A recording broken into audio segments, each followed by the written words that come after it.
There. We good? I see an oh no. That doesn't sound good. Let's move that over.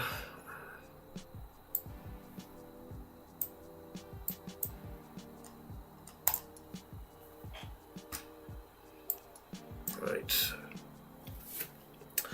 There we go. Now I can look at everyone while I'm reading the chat.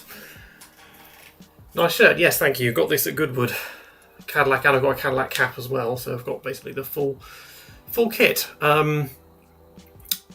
So yeah, I don't have a particular plan for this format in terms of this live stream, but I thought it's just something easy to do after races, just kind of hang out, just talk about the race, takes on everything that happened.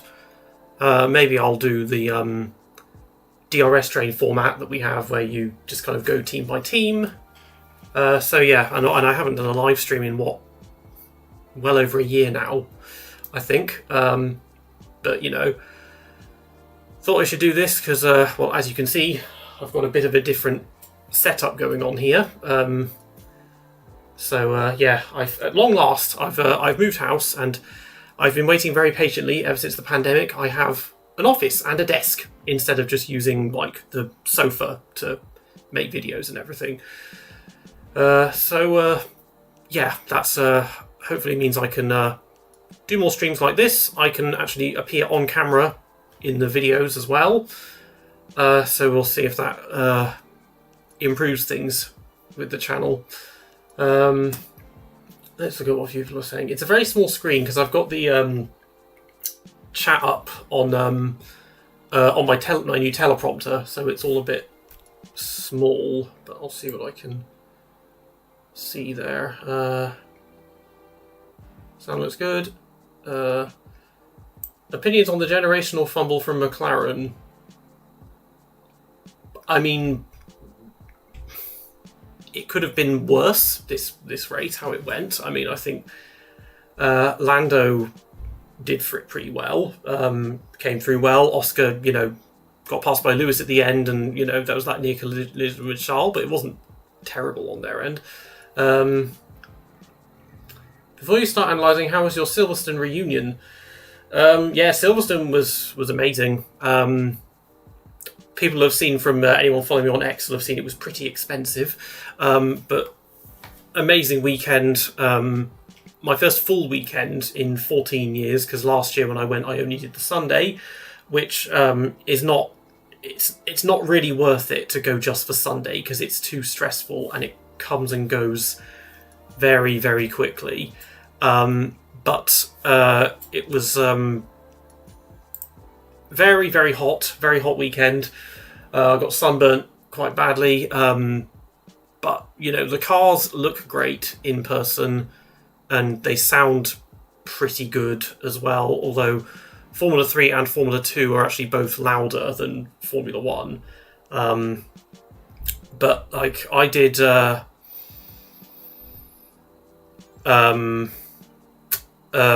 was opposite the pit lane for the race day, which I'm really glad I did because I had a very good vantage point. I could just about make out Stowe, so I could see Club and Vale. I got to see everything, all the build up to the race. You could see all the pit stops, and I got to see you know, everything going on the grid, which is quite cool. And I got to spotted Jeremy Clarkson was pretty much right in front of us, hanging around with the Alpine boys, and so just sat there using my phone, zooming in, trying to see what celebrities I could spot. But the only ones I saw were was Clarkson, Jackie Stewart, and oh god, it'll come to me. Singer. There's this famous singer who waved the checkered flag for the Formula Academy race. I've forgotten her name now, but yeah. So a few people. Yeah, no, it's always great, but god, it's getting insanely expensive. Like it's yeah. Hey Peter, 67. Okay, thank you for the 67 Czech crown. I think that is.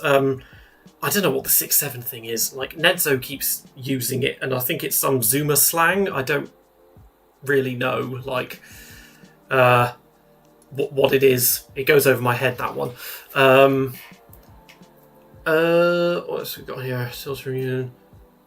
Goodwood, yeah, Goodwood was fun as well. I did 2 days this year instead of one, which is the best way to do it, because 2 days gives you enough time to see everything, because it's quite a large site. There is a lot there. I mean, I spent a lot of time kind of hovering around the F1 paddock, unsurprisingly.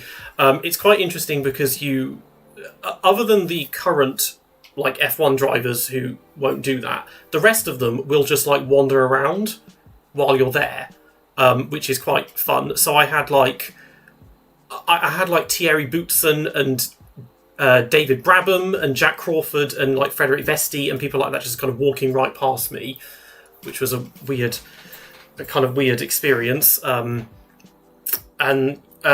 hill climb was fun as well. I mean, it's good to see a lot of non F1 cars that I don't really know much about, because my knowledge outside of F1 is not brilliant, and most of what I know about like WEC and touring cars and stuff like that is from playing games like Gran Turismo. So it's nice to see those in person as well. Goodwood is a good one to do if you can. I mean, I'm very lucky because it's easy for me to because Silverstone, now that I've moved, I live relatively close to Silverstone, so I can go there I'm going there again on Friday for the BRDC festival. And then Goodwood, I have a friend that lives very close to Goodwood, so I can stay with them as well. So that's all good. Let's see, what else we got going on? They could have started on Inters. Yeah, that was the thing. The rain never came in the end. I mean, I guess we didn't need it because it was a reasonably good race, all things considered. But yeah, they said, because like Piastri on the formation lap, wasn't he saying, "Oh, I've got spots of rain," and they were saying there was some around La Source, and then there was meant to be more, and we kind of forgot about it. It just never came, which happens a lot. But I suppose that's one thing about these cars, is that we haven't had any wet running at all this year. I don't think, not since not even in testing. It's been all dry, so the jury is still out on how these ones are going to respond to the wet, and what the visibility is going to be like, and if the rooster tail of water is going to be as bad as it was before.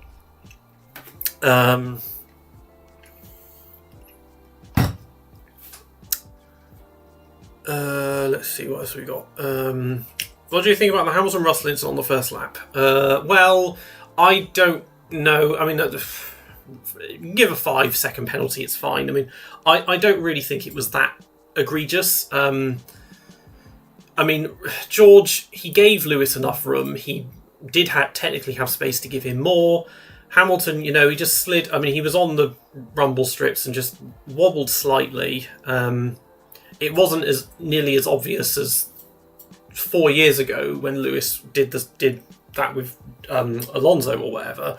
It's kind of here or there. I mean, we'll see, unless it's happened already and I've missed it, if they're gonna, because they're supposed to be looking at his running over a mechanic. And that one, from what Crofty was saying, it sounds like if it's done in the race, you usually penalise the driver rather than the team. So I think he might be getting something for that as well. What a penalty for Leclerc.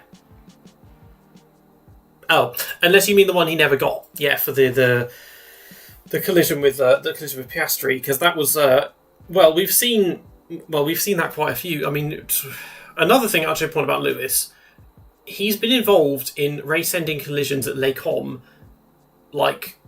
5 times now. It's happened 2009. I mean, not always his fault, of course, but 2009 he got caught up with Aldous-Swarry and Button. 2011 he drove into Kobayashi. 2014 he got the puncture from Rosberg. 2022 obviously the collision with Alonso, and then now again here. So that's become a bit of a recurring theme for him. What does it say? Yeah, it could have been a big crash. I mean, that was just Leclerc being a bit stupid. It is interesting though they chose not to penalise that because there was contact, and they both carried on. And well, I think Piastri got damage in the end from it because something came off, and it looked like it was probably off his wing. But I suppose they could, if they'd then given a 5-second time penalty for that, you would then say, well, Lewis hit George, and George is out of the race. So you'd think then that Lewis should have been given a harsher one. So it's a tricky. I mean, this is a tale as old as time. Is inconsistency with penalties and everything. They never seem to be able to get it right. George DNF is not great. Yeah, bad day to be George. Well, bad weekend, because even before the collision, it wasn't exactly going well, was it? Complaining of straight line speed, just not on Kimi's pace. I mean, the thing is, like, at every race this year, except probably Australia, Kimi has basically been fastest. It's just that something is usually going wrong that means that he's not always at the front, but he's pretty much been on it, like, every single weekend in one way or another. And it's just, you think, like, without... I mean, obviously it's a big if, but if there weren't the mechanical problems and strategic errors, he could theoretically have been winning every race this year by now. But for George, I mean, now he's fallen behind Lewis. It's kind of, he's going to be more than 50 points away now. I mean, Kimi's lead is like 47 points. So it's it's a hard one, and you could see that interview he did, and apparently he was like on the verge of tears. And it's like, well, yeah, from his perspective, had a pretty crap start. He's already been slower. Then he gets hit from behind and is taken out on the first lap, and yeah, Kimi goes on to win, and that's another 25 points he's lost to him. Yeah, that's a nice looking Cadillac shirt. I should check their merch. Yes, I do quite like it. I got this because, I mean, this is the thing, is I like to kind of observe the fan base at Silverstone and what it's like. And I saw like 2 people wearing Cadillac merch. It was and I was thinking to myself, do they even have it here? And they did. There's a big mega store which I went to after the race, and while I was there, like, I thought there was a massive queue to go in, but it was people waiting because it's right next to where the drivers leave the circuit. So when I went in, I bought a Cadillac cap, and like Piastri was leaving with his entourage and signing autographs and everything. But like, otherwise, my God, I've never seen so much fluorescent green in my life. Like, so much. Like, the Lando merch, because apparently I think everyone that sat in the Lando stand, you get given, like, a goodie bag that has a shirt and a cap and all this other stuff. So there was an insane amount of that. And then also just general McLaren merch was huge. Obviously, next biggest team was Ferrari, and Lewis, from the reception, it's obvious that he's still by far the most popular driver amongst the British fans. Like, there was, a fair amount of Mercedes. It kind of almost went in team order after that. Like, I saw more Alpine than I thought I would. But I saw almost nothing on Cadillac. And even, it's a bit annoying because you can't even... They don't have, like... And Goodwood didn't have this either. They don't have, like, vintage merch shops.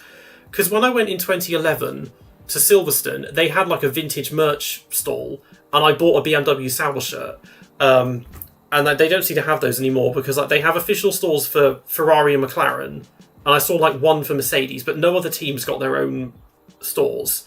And the same at Goodwood. They had they had a big one where I actually bought this, but it was all modern stuff. The most vintage thing I could see was like an Alpha Tauri shirt from like 3 years ago. So that we need more of that, because I'm always trying to find vintage merch, and my God, is it hard to find a lot of good stuff that isn't stupidly expensive as well. But let's see. Will there be a 12th F1 team? Talks about Chinese BYD. There was them. There's some. Everyone was sharing like a YouTube channel of a team called Alpina or Alfina or something. Did their own like trailer launching a car, and I don't know if it's an AI thing or maybe it's an early promo for the next F1 movie. But I wouldn't mind seeing a 12 team would be good. I think, the more the merrier. Was never going to be high tech in the end, I guess. But maybe someone wants to resurrect HRT. I'm down for that. But yeah, we could see. I think it's a 12-1 because Cadillac are doing a fairly good. They're doing a fairly good job of it. Let's be honest. A darn sight better than Aston Martin are at the moment. That was another thing you observe, and this is the thing that was. It was going to Silverstone like 14 years ago. Was one of the things that inspired me to first start making videos, because you see everybody instead of just what the cameras show you. And this time it's like, okay, to be fair, Cadillac, they're actually keeping up with the grid. Whereas like Aston Martin, just falling further and further and further behind the entire time. Really far off.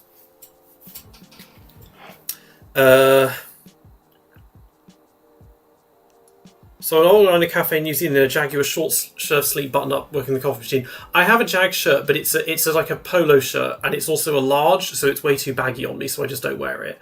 I saw I was watching the High Performance Racing podcast, Jake Humphrey's one, and he was wearing a Jag shirt from Monaco 2004, so one of the Ocean's 12 missing diamond shirts. I didn't know they had those.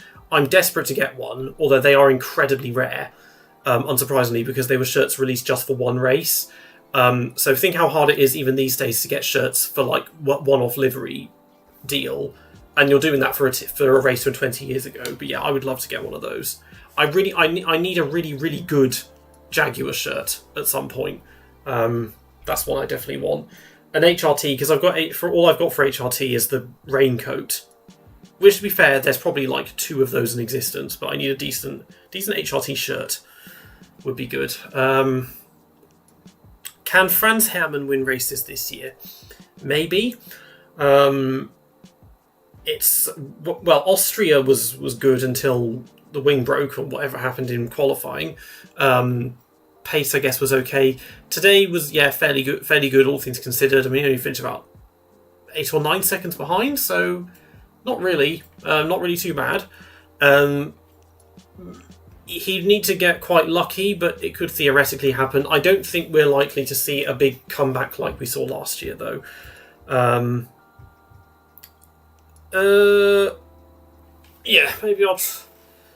Maybe I'll try and get into a proper run. I think I'll just make it easy on myself. I can prepare my thoughts if we're recording DRS train tomorrow or whatever, team by team. So I'll start Mercedes. Yeah, Antonelli, pretty clinical weekend.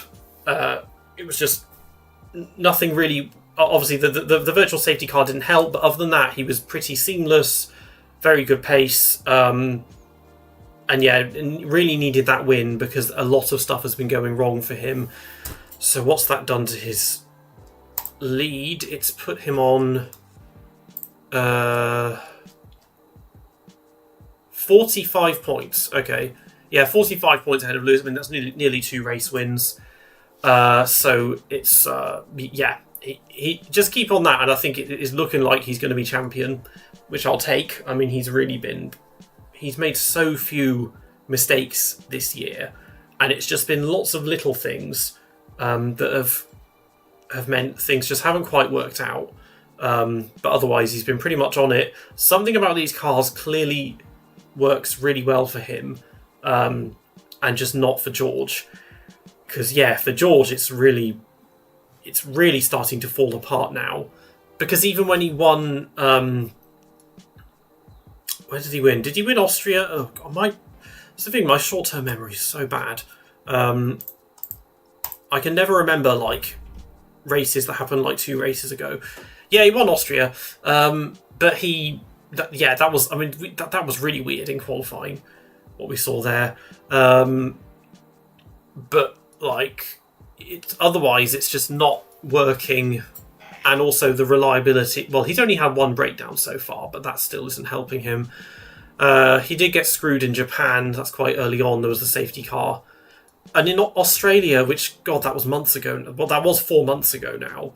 It still feels like the season, because we had that massive gap in April. It still feels like the season hasn't really got going much. But Kimi was not really that far off him the whole race as well. It's also just quite remarkable because you look at it and you think if you took it at face value, you could say, well, that must mean that Kimi is the real deal because he's beating George like this, and George was kind of there or thereabouts against Lewis. And it's like, what does that... And it's like, would the same thing happen if Lewis was there? Or is it just a specific thing to do with this generation of cars?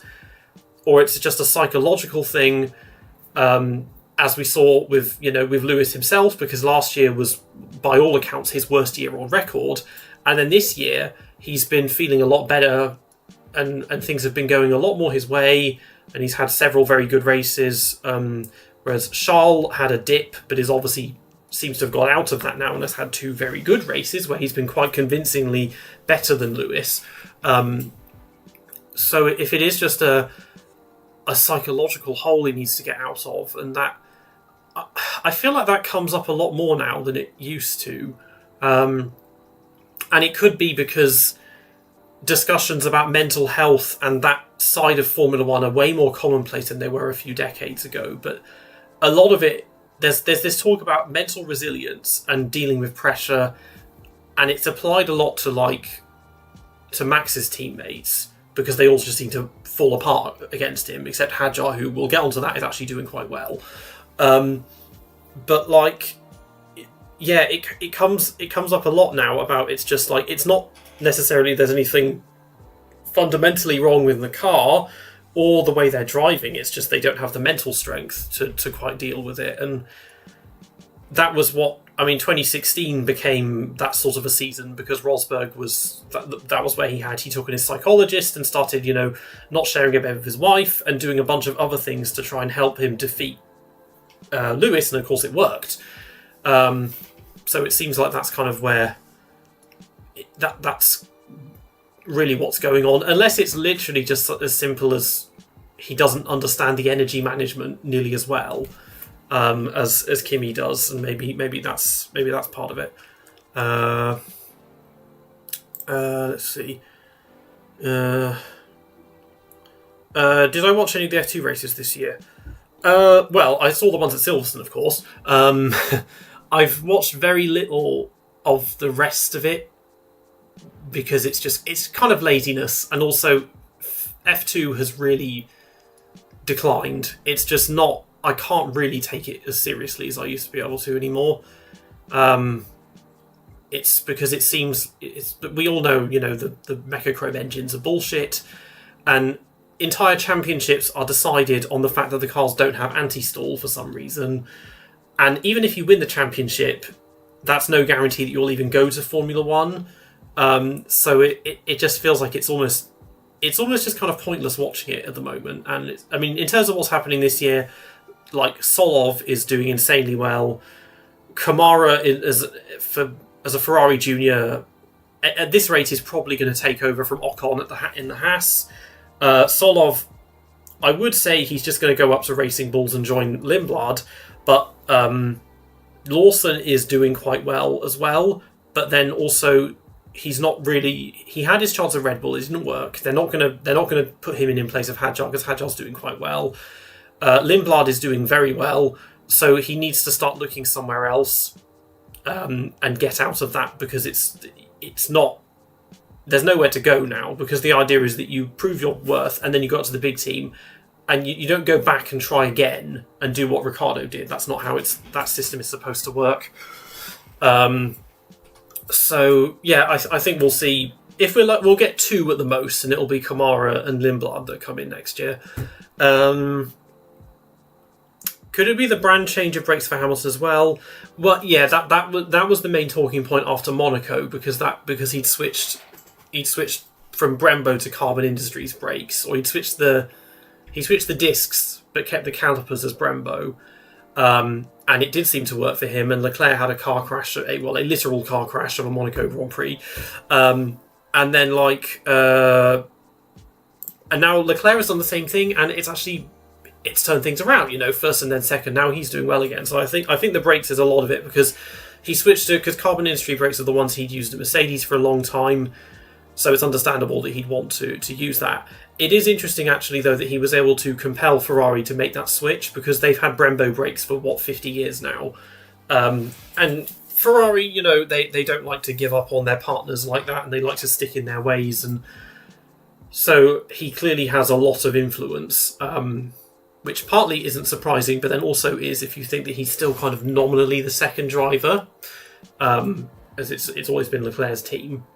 But yeah, that's helped a lot with his confidence, and also just I guess it's to do with his driving style. He said openly he never liked the ground effect cars, and that's reflected in his performances in that 4-year period, because he put in some of the worst performances of his career in that time, and he got 2 wins that had to basically be spoon-fed to him as well. So it's it just wasn't. They're just not. They just weren't cars that worked for him. Whereas these cars feel like a sort of logical evolution of where we picked up from in like 2008. In terms of the way they look and the way they drive, ignoring the engine and all that bollocks, but the rest of it feels like we've kind of picked up from there. So it seems to be working very well for him.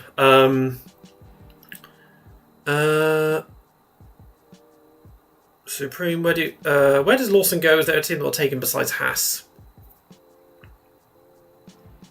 Oh God, where would he? I mean, yeah, Haas, as I said, probably wouldn't, because of Kamara is a factor.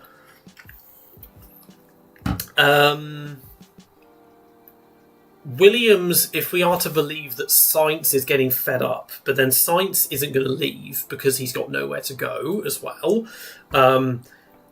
The only person that does seem to have an impending retirement is Alonso, but then he's leaving what is probably the least desirable seat on the grid. So it's, even with an 11th team, it hasn't changed. It hasn't helped in terms of creating more seats and more availability. Although that being said, Lawson to Cadillac probably isn't the worst idea in the world, because they're improving a lot very quickly. I think everyone's assumption has been that they Checo and Bottas are there for development and experience, do a year with them, and then bring in Colton Herta, although he's not doing that well in F2, so maybe not.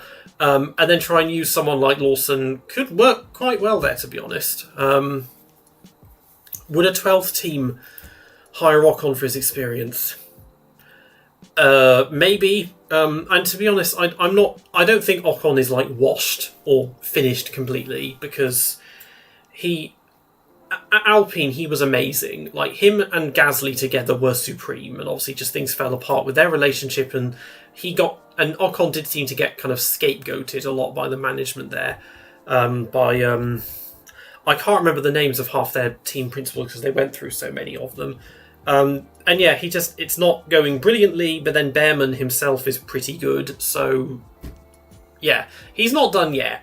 I don't think he's ever going to go to Ferrari, which I know what he really wants. But I mean, as an example, you could throw Ocon and Lawson into Cadillac next year, because Bottas, okay, apparently he's good on development, but then his race pace is non-existent. Checo is driving reasonably well, but then he's been around for forever. So yeah, maybe Lawson Ocon at Cadillac. That sounds pretty harmless to me.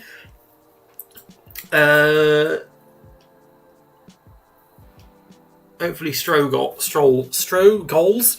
Hopefully Stroll goes. Yeah, well, we've been waiting for him to go for about 5 years now, and it doesn't seem like it's going to happen. I mean, the thing is, he wants to leave too, let's be honest. He just wants to go and play tennis and doesn't really want to be here. I mean, he usually puts in one good race every year, and he hasn't done that since 2020, so yeah. And just, Lawrence isn't going to do that until he realises, he is not him, and he's not going to give him that championship that he wants vicariously. So yeah, I don't think it's going to work. He'll go eventually. He has to go eventually, but my God, he really is overstaying his welcome.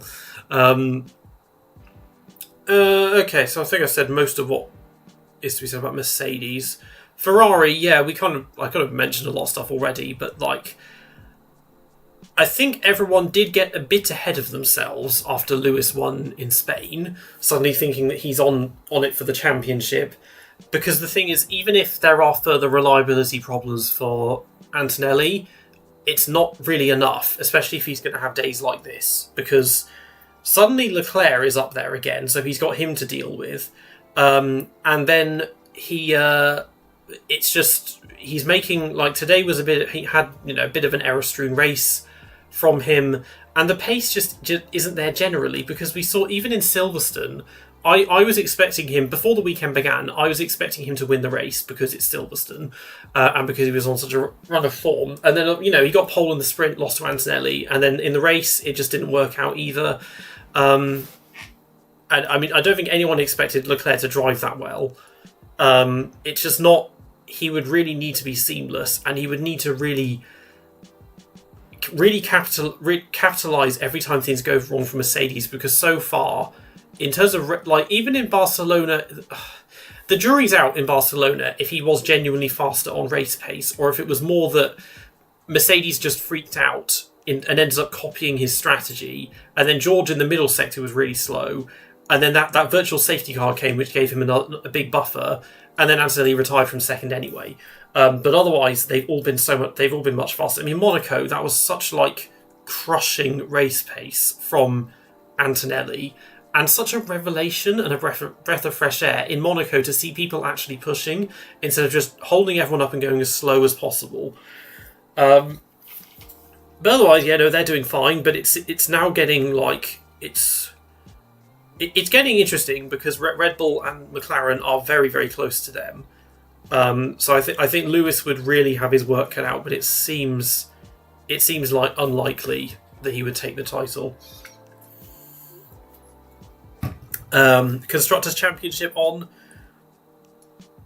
No, I think Mercedes are going to get that. I mean, they're fairly far ahead. They've got enough of a buffer because George, unless he just crashes out of every single race, he's not going to fall massively behind Leclerc and Lewis in the points. So I think we can assume, if nothing else, Mercedes have got the constructors' title in the bag.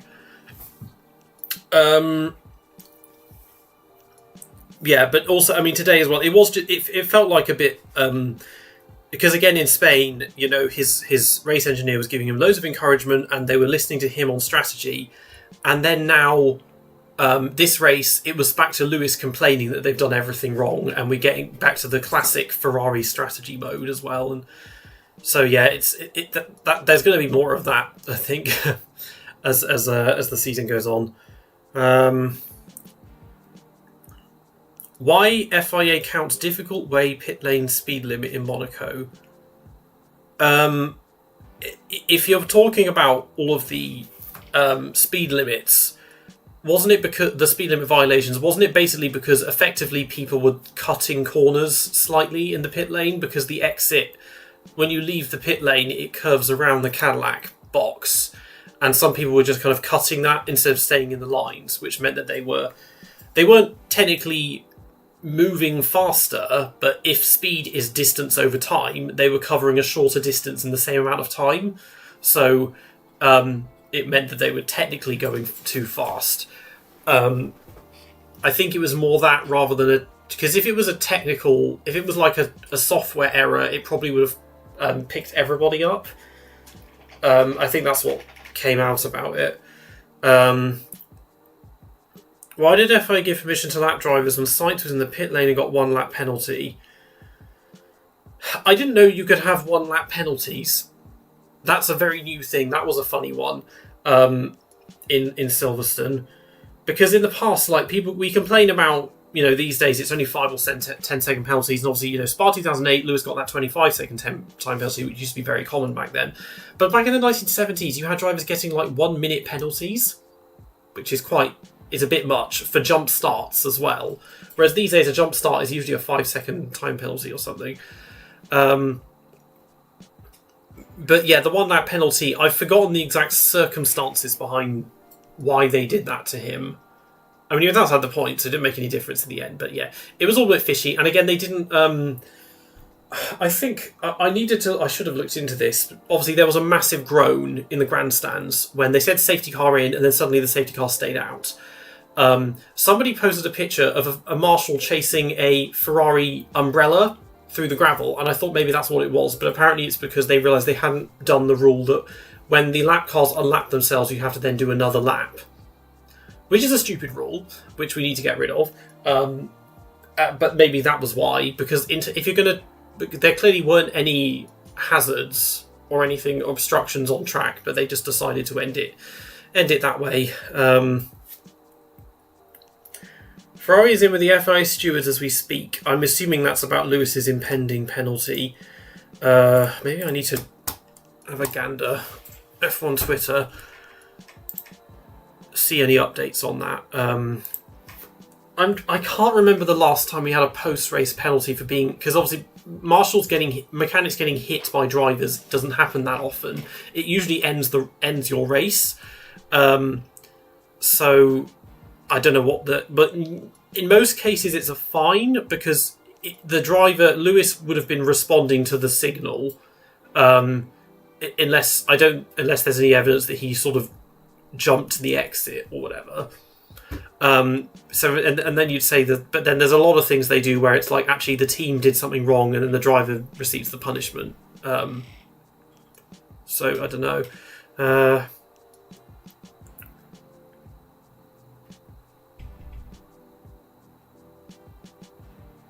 Not seeing anything about the penalty at the moment, but if there is anything, that'll come through, I'm sure. Let's see.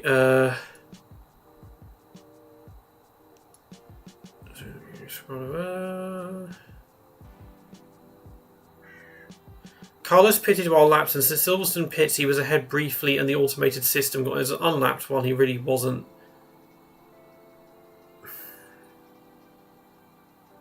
Okay, I see what you mean. So yeah, because of the short pit entry, you can overtake at the final corner. That's not... Unless he pitted at the end and did a Schumacher 98, I don't see the issue because, yeah, he pitted and would have been briefly ahead, but then he's in the pit lane, so they just pass him again. So that's just their transponders freaking out, I suppose. That's, yeah, I don't know what's going on there. But yeah, that's just a bit of a flaw in the design of the pit lane because you can... I guess people, well, I suppose legally you're not allowed to do this anymore ever since Schumacher tried it, but there would be nothing stopping people from just diving into the pit lane on the final lap and stealing the lead that way.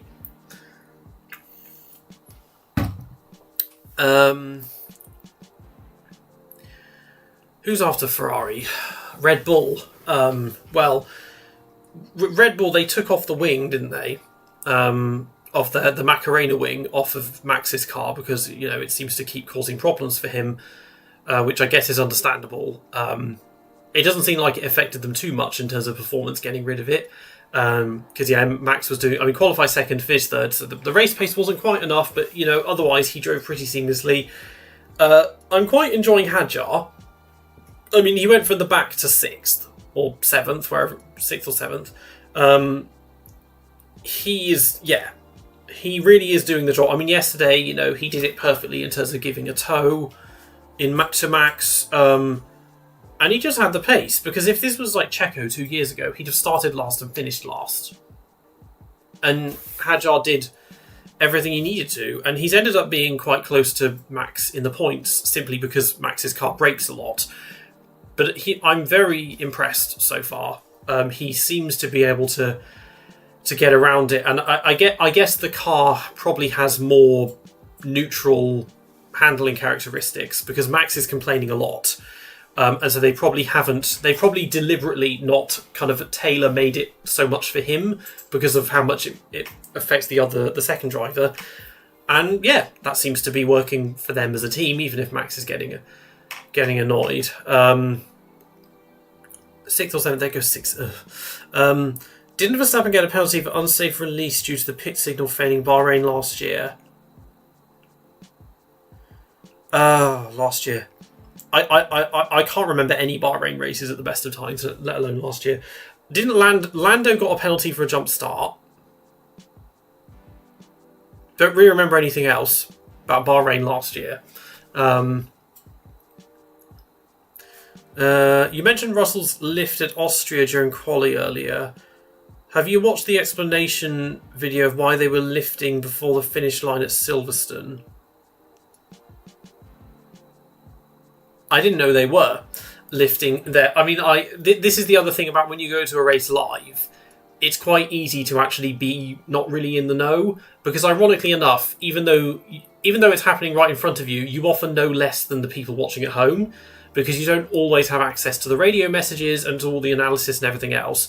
I know that there was a lot of complaints because Silverstone is a really badly designed circuit with regards to these power units and the energy management because of the lack of hard braking.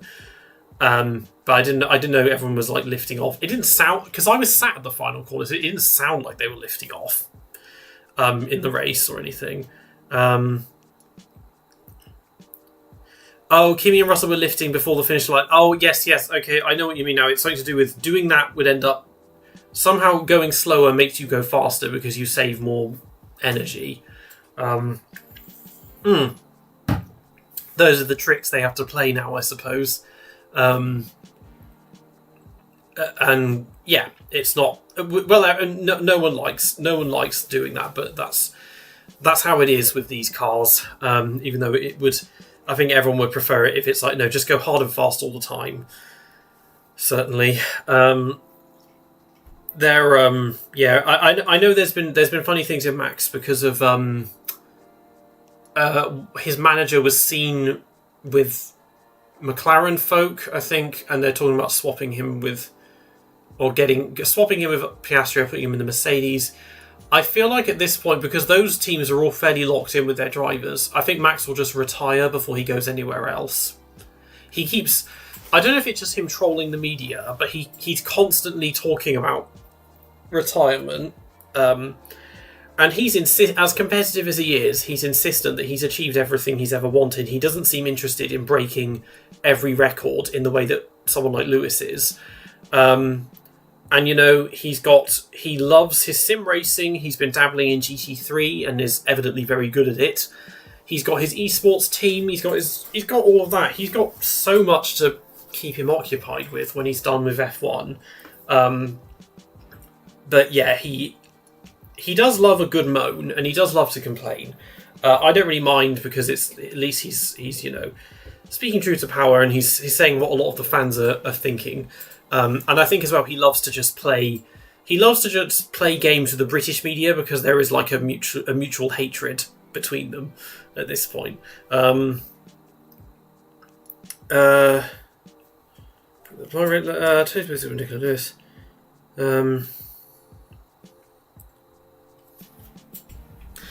thought you'd be able to see the chat, but it seems not. This is how when the last time I tried to stream, the chat is supposed to appear on screen, but it's not doing that this time. So I don't know if there's anything I can do to fix that here and now, but that would be ideal if it would just show up. I wonder if I can change anything that would make it appear. I don't know. But probably not. Oh well, that's a small thing. I'll try and fix that for next time. Also, can you hear music very faintly? Because if you can't, it's not rolling over. Yeah. Hello, Squishy. $3, thank you. What do you think of the 26 Aston Martin? Well, it's pretty awful, isn't it? You can hear music. Okay, that's good. So it is working, and it's not too loud. That's fine. The Aston Martin, I am disappointed because, you know, when that car left the pit lane in testing, and I looked at the aero and I was like, yep, Adrian's knocked it out of the park again. We've got ourselves a winner. Alonso's getting his third title, all that. And then, you know, Honda decided to start giving them nerve damage, and it really is astonishing that they've messed it up this badly. And they did this 11 years ago in 2015. Again, they just messed everything up. And now I know they've got, I mean, I have a tiny bit of insider knowledge on this. They've got this big upgrade coming next weekend, which is it's mostly focusing on weight loss. I think they're hoping that it will bring them kind of into Williams territory, which doesn't sound like much until you realise that means being about 3 seconds a lap faster at the moment. It's funny to look at the lap times because you realise that pound for pound, they are actually slower than HRT. Like, the gaps to pole are bigger. And today, you know, Alonso got lapped twice and he was some he was over a minute behind Bottas, and Bottas himself was almost a minute behind Ocon.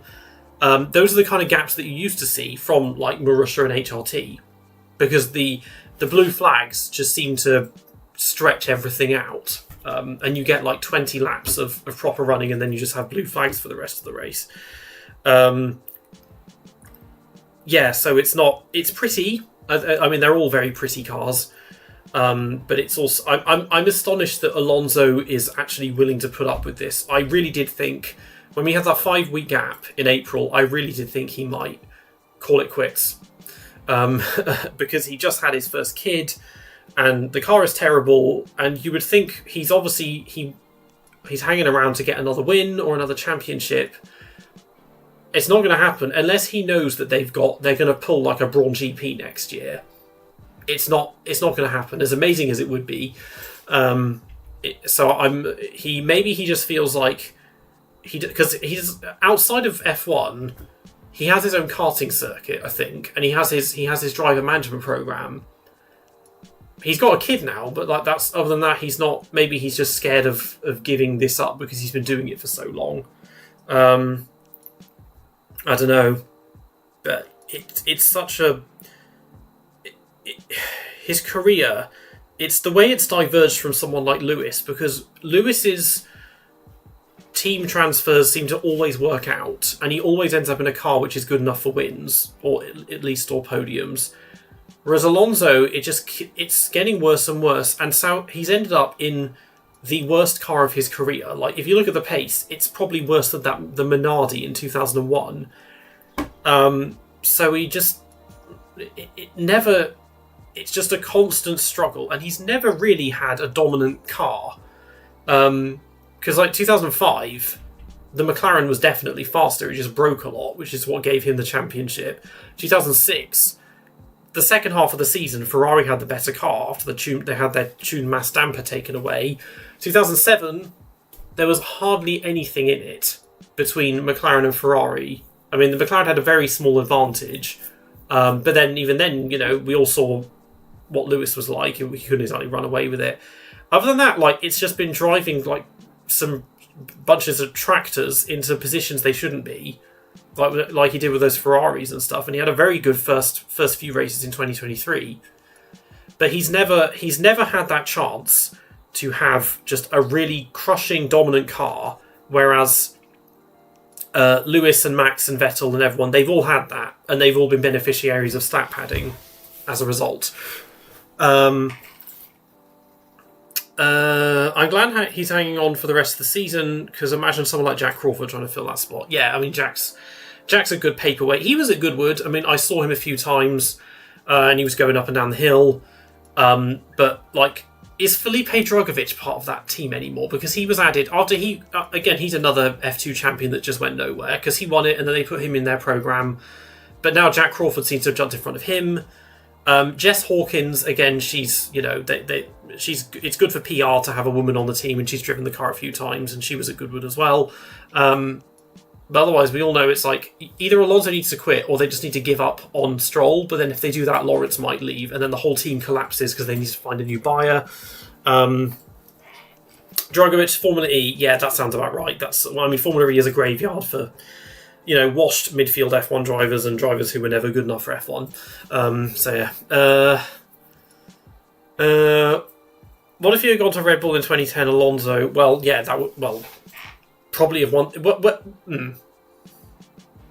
If he had done that, I can't remember if that was a genuine thing at the time. I mean, it wouldn't have been, because he signed that Ferrari contract in 2008, if we are to believe... Which I certainly believe about all of the Santander saga and scandal.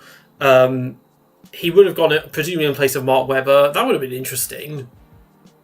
Maybe he could have beaten Vettel. I think it would have been closer, because Webber was... Well, he threw away a complete open goal in 2010, and then after that, just because the relationship with Vettel fell apart, he just had nothing for the rest of those next 3 seasons. I got to 20, maybe it was 2009. Yeah, I think people would. That was a silly season thing. I think people would make that up about Alonso because they were just desperate for him to go to a good team. I don't remember at the time any genuine looks at him going to Red Bull, because Red Bull again even though that now they take drivers from outside a bit more, they were very much locked in on academy drivers and getting them through. Who do you think was more aggressive, Schumacher or Verstappen? I suppose it depends how you define aggressive. Schumacher flirted with the rules a lot more than Max does. Max's dodgy collisions, that's usually just him, instead of intentionally trying to run people down out of a complete determination to win, a lot of it is just him getting angry, or it's a lot of things that happened early on in his career that were just his inexperience, which more often than not tended to screw over Vettel and favour Lewis in their title fights, which didn't help. But there's not... I mean, they're very similar in terms of just general skill and how they drive, I suppose. Schumacher just has this aura. Maybe Max will have this when he's retired and you can look back on it in retrospect. Schumacher just has this, like, aura and kind of magnetism to him that just can't really be matched, I feel like. Because he was probably the first driver that became a household name outside of Formula One. Like, everybody knows who Michael Schumacher is, whereas someone like Senna, if you're not Brazilian and not a Formula One fan, you probably don't know who he is. And, like, again, Fangio is way too far back for people to know that. Obviously, since then we've had Lewis and everyone knows who Lewis is, but Schumacher was the first one to do that. And he really accelerated in terms of fitness standards and becoming like a proper brand as well. But that's also to do with when he was racing. There wasn't much of that in terms of like in the 70s. James Hunt used to do those Texaco adverts, and like Gerhard Berger was the first athlete to be sponsored by Red Bull, and Senna had a very close relationship with Honda and was a kind of brand ambassador, but it wasn't, that commercial side wasn't anywhere near as big as it is now, where all the drivers are their own brand and they have all these sponsors and everything. And McLaren are especially good at looks kind of like suffocating their drivers with just non-stop PR bullshit that they have to do. They all do a lot of it, but it seems like McLaren take it to a whole new level in that area. The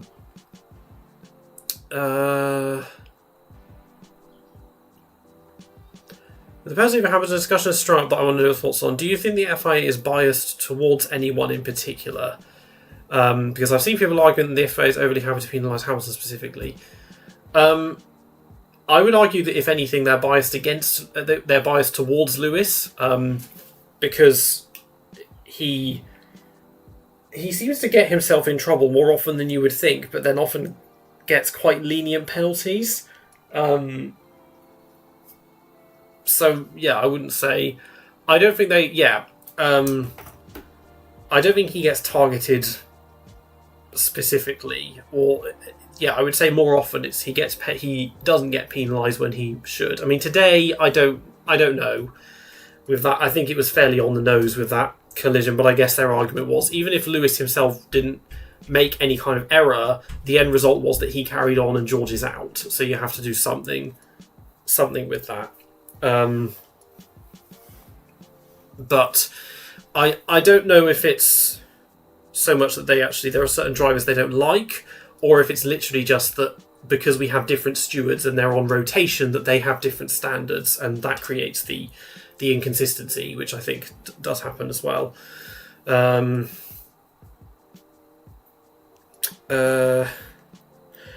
the points again, yeah, that was really good from them. From Bortoletto, certainly, because Audi seem to have... I mean, we saw yesterday in qualifying Hulkenberg having problems, because I forget that they've made their own power unit now as well.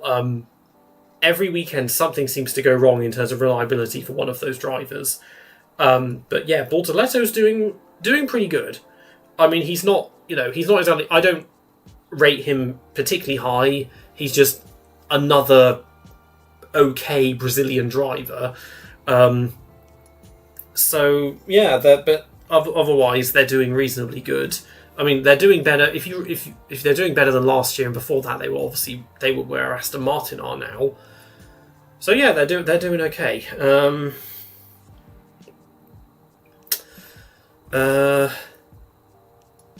Let's get this window open.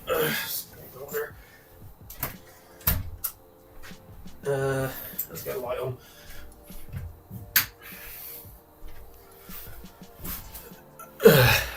So the inconsistency is very much there, like the contrast between Kota 24 and then Mexico immediately after. Right, Kota 24. Was that? No, it wasn't the disqualification. That was 23. 24 was Max and Lando. And they gave Lando a penalty for passing off track or pushing Max off the track. Bring your microphone close to the room. Noise and echo is bad, not usual standards. Okay, well, I'm assuming it's coming through the right. I'm assuming it's coming through this microphone, but yeah, I don't have the microphone like processing the sound in the way that it does when I'm making proper videos. So yeah, but yeah, I'll see if I can improve that with and get these streams a bit better. I don't think it's the right microphone. I hope it's not the one just built into the. I mean, on my settings, it definitely says that it's this one, rather than the one that's like built into the laptop. Maybe I need to adjust. Actually, yeah, because I got a new audio interface actually, so maybe I need to tamper with a couple of things. Is that any better? I'm just turning a few knobs, trying to see if it improves things. Getting any louder? Or too loud? Is it?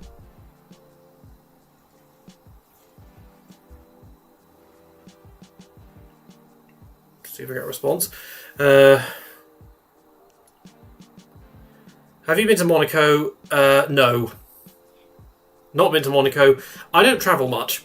I want to go to more, abroad races, but the issue is even if they are cheaper than Silverstone, that's offset by like flights and accommodation and stuff. Like Imola is supposed to be on the cheaper side, but then of course that's not running anymore, so that one you can't do.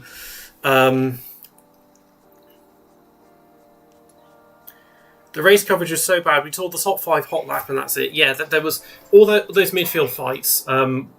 They only showed them in the little screen. I mean, I'm glad they have that little screen because it means you don't necessarily miss everything. That's especially good when they show the replays. I mean, whenever they do race replays, they go on for way too long as far as I'm concerned. But at least now they show the live feed in the corner in case you do miss something big, because sometimes you do. But yeah, race direction has been a big thing for a long time now, it feels like. They're always laser focused on the front, and there's so much in the midfield that you miss, unfortunately. Lando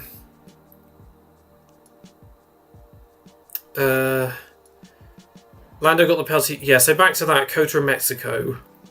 Yes, Lando got the penalty for track minutes for passing Max off track, and that's why we got all these discussions about being ahead at the apex and all this like choreography of how to overtake somebody. What happened in Mexico though? Mexico 24 was,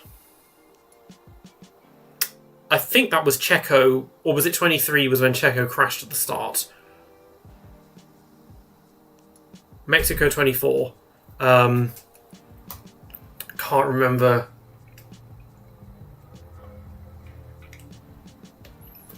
But yeah, we all know they're very inconsistent with penalties and everything.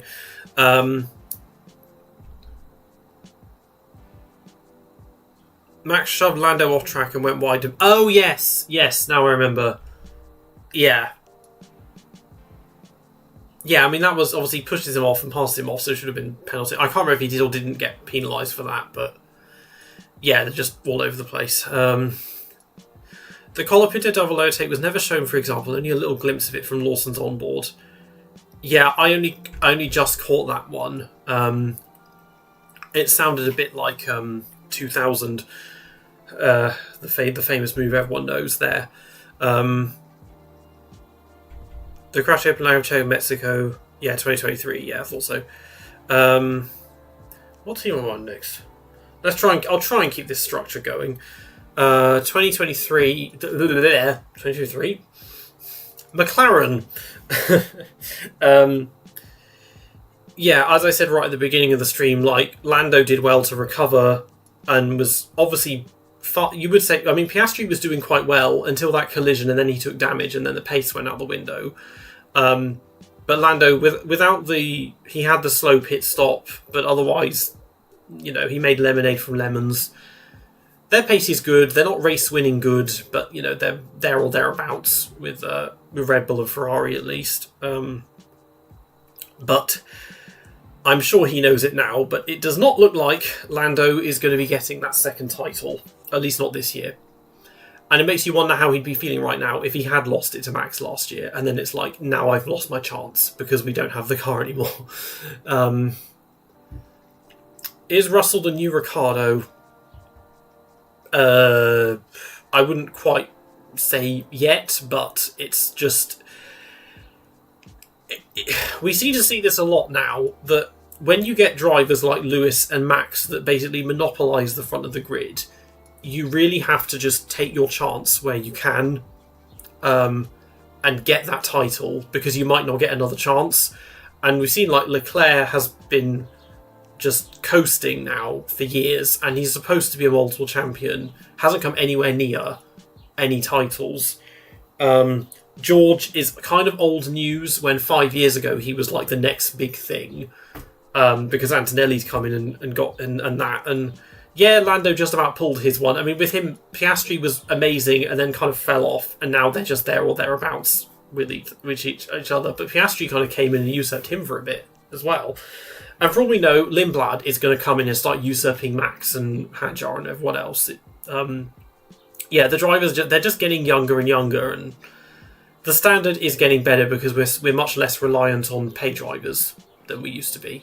So, yeah, it should. Yeah, it's just I don't think George is finished, but it's just this year is really not going well, and he needs to really step things up if he wants to get back in this title fight. Because what we have this year is basically 2015 if it was good.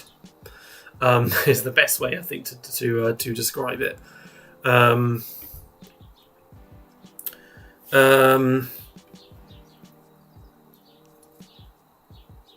Yeah, next team, I guess is I've already said most of the stuff about Audi, but yeah, as I said, yeah, Bortoletto's doing well, and Hulkenberg's just kind of coasting and seems to get eternally locked in like P11 and stuff. Hello, Ian Maker. I've only got 56 people. That's not bad. Considering I'm not doing like a tier list or anything, and just chatting. Here's a question. Could George have won against Max in 2022 if the Mercedes and Red Bull went into the new regs as close as they exited the last one? You mean 21? Okay. Well, I think with that one, the thing you would assume that Lewis would be in the fight as well, because Lewis and George were very even in 2022. I think they finished. I think at the end of the season, Lewis finished just ahead of him, there wasn't much in it, so it would have been like 2021 again. But you've got George in there too, which if anything would have screwed him and Lewis over and probably just made Max win anyway. But the second half of 2022, Red Bull was so far ahead, and Max. It's easy to forget because it was 4 years ago now, but Max put in some really amazing performances that year, more so than 23. So I don't think anyone else was going to get that championship. Russell really isn't going to have another championship opportunity with a single rival like this again. Yeah, not if things don't turn around. Because if Antonelli wins the championship this year, that's just going to give him even more momentum and confidence next year, and probably make him relax a lot because it's like you've got at least one championship. You can say you've done that, whereas George is still trying to get his. Just noticed you're wearing Cadillac merch. Brave choice, America. Thanks to you. Yeah, we need more of this. This will become vintage soon as well because it's a first-year Cadillac shirt, and I quite like their livery, but they'll probably change things up a bit because Haas did and that. So yeah, these will be quite a novelty in 5 or 10 years' time. Would you say Audi is favouring Bortoleto more than Hülkenberg? I haven't looked into that to see if there's any evidence of favouring one way or the other. Maybe Bortoletto's just handling it better. I mean, Hülkenberg is perfectly good as a driver. A lot of experience. But then you look at years like this and you think, you kind of start to understand why he has only one podium. Like, he's never had a shoe-in at a front-running team. Like, he's only been in midfield cars his entire career. And it's quite... I know that there were talks about him possibly... If Lewis hadn't gone to Mercedes, he probably would have in 2013. And God knows what that would have meant for the complete trajectory of Formula 1 in the hybrid era. But otherwise, he's just been completely locked in the midfield. So it's so hard to tell how he'd be... Unless I'm forgetting any years, because he moves around a lot. Because he did a year with Williams, reserve at Force India, then he did 4 years. No, a year was Force India. Then a year at Force India. Then a year at Sauber. Then he did another 3 years at Force India. Then he went to Renault. And then in 2019, still there in 19, got let go 2020. Then he was Mr. Super Sub for Racing Point. And then nothing in 21. 22, he depths for Vettel, first couple of races. 23, he comes to Haas. And then 25, he's at Kick Sauber. Yeah. God, it's moving around a lot. It's very confusing with him because he's been doing this for a lot. I mean, he's one of the most experienced drivers ever because he's been doing this for such a long time. But it is remarkable that he's never come anywhere near being in a front-running team. Is Hülkenberg's time pretty much up, or does he still have a bit of time left? I mean, he can carry on for a bit. He's obviously not the oldest driver. He's, 38? 39? So like, he can... he's got a few years left in him if he wants to carry on, but... Yeah. A lot of people in his position would have given up by now if they weren't anywhere near winning races or championships, I suppose. You were there. How amazing was Nico's podium? Well, it was great to witness it, especially when you're watching in the race, and then you're seeing at first you're like, oh, Stroll's doing well, and then he falls behind, and then suddenly Nico's up there, and you're like, hold on, it might actually happen.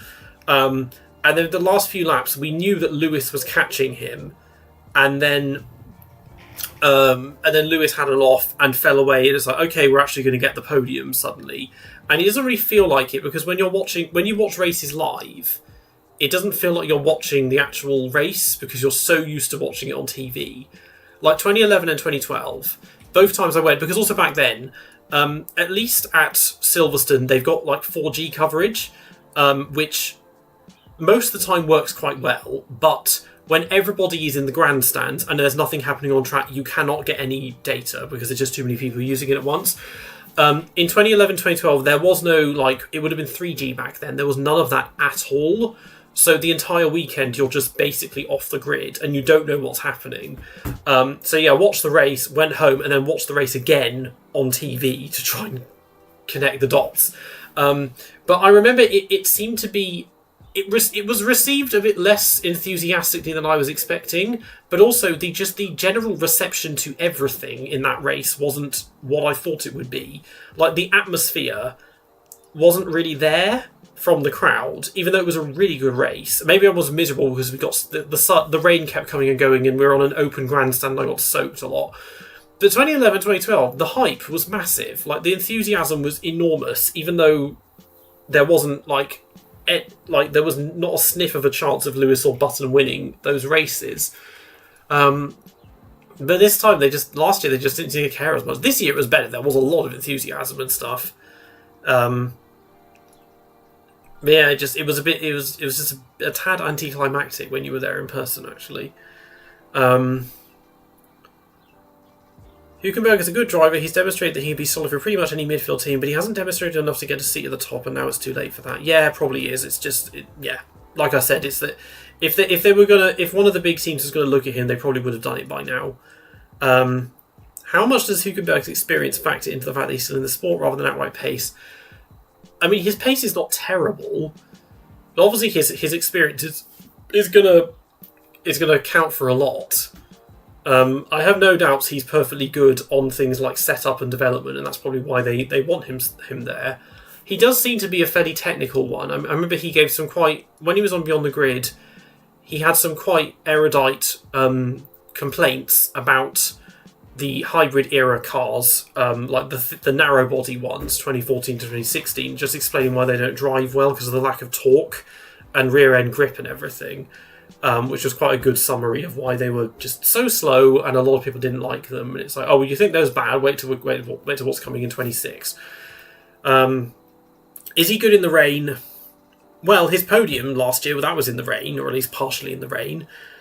Brazil, he could have won that race and then threw it away. Germany, yeah, he's had a lot of quite bad wet races. Let's be honest.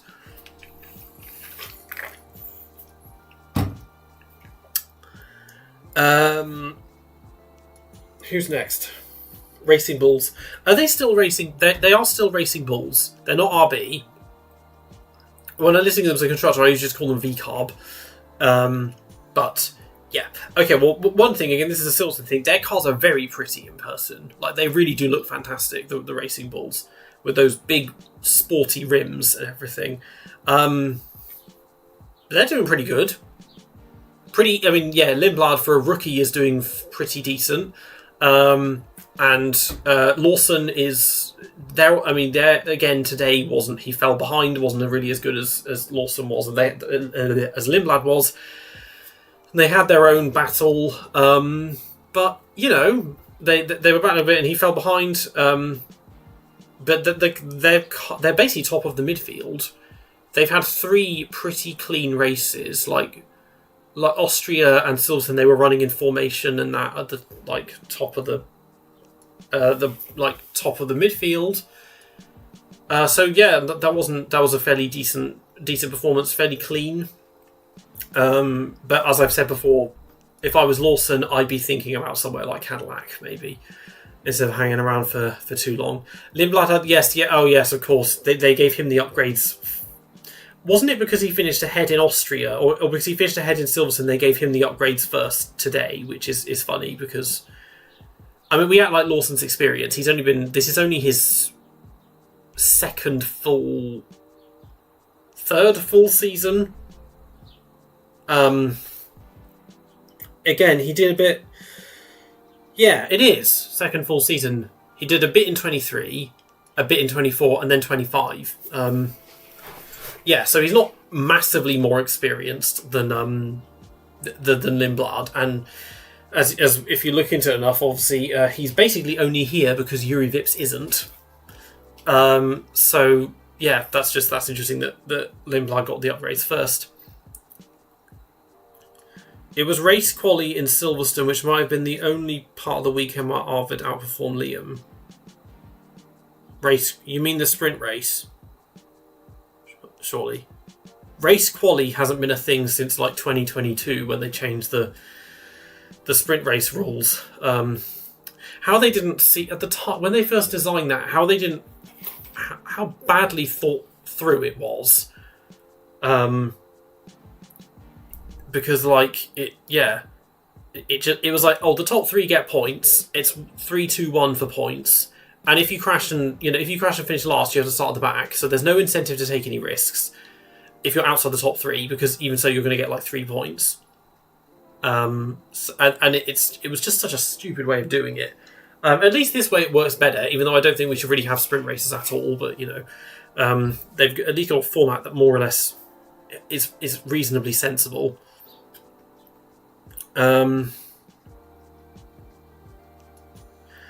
Unrelated, but I honestly think that VCarb should design their full season liveries based on Red Bull seasonal edition cans, like the Pink Miami one, for a whole season.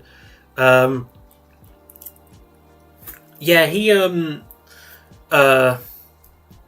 that's another thing from Goodwood. The one-off liveries, my god, they look good in person. They had a bunch of show cars using all we saw like the pink, the yellow that they had for Miami this year, and they had a couple of the camo liveries that Red Bull are some for, and they do really look so good in person when you see them up close. VCarb already has no brand identity. They can change their colours every year to be the surprise team. Yeah, pretty much. I mean, that's the thing. At least when they were Toro Rosso, that had a sense of identity, and you kind of knew what they were. But now, as just VCarb, it's like, what is that? It's just the name is just an acronym of their sponsors at the end of the day. So they don't really have that. They don't really have an identity anymore. Racing Bulls can even fight for P5, and if they get it, it's going to be an all-time top standing. They must. I mean, I presume that because they're kind of late to this surge, that they must be behind Alpine still. But they're tied on points of Alpine now. So yeah, they could. Oh no, they've been scoring a lot more points. I think they will. Yeah, 5th place. That sounds like they could do it. And I guess that is yes, that would definitely be a personal best for them. As Toro Rosso, certainly as Minardi. I was thinking, like 2008, they were ahead of Red Bull, but they would have been. I think they would have been 6th or 7th. 2008, it would have been like Ferrari, McLaren, BMW, Sauber, Renault, Toyota. Yeah, they would have been like 6th or something. Do you think Liam gets a chance at Red Bull under new management? I think it's unlikely. When I talked about this a bit earlier, like you're not really supposed to hang around for too long in that B team seat, especially if you go up to the A team and then back down to the B team. At that point, it defeats the purpose if we still think the idea is that you go there to prove yourself and go up to the big team. Which again is why I've said now he should look at Cadillac or Haas, one of those two. See what they think.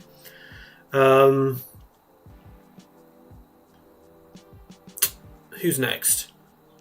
Alpine, yeah. Well, we saw, had Colapinto had his moment in the spotlight. Where did they finish in the end? Actually, I've forgotten the result already. My such a bad short-term memory. He was 10th. Oh yeah, so he got the final spot. Just beat Gasly in the end.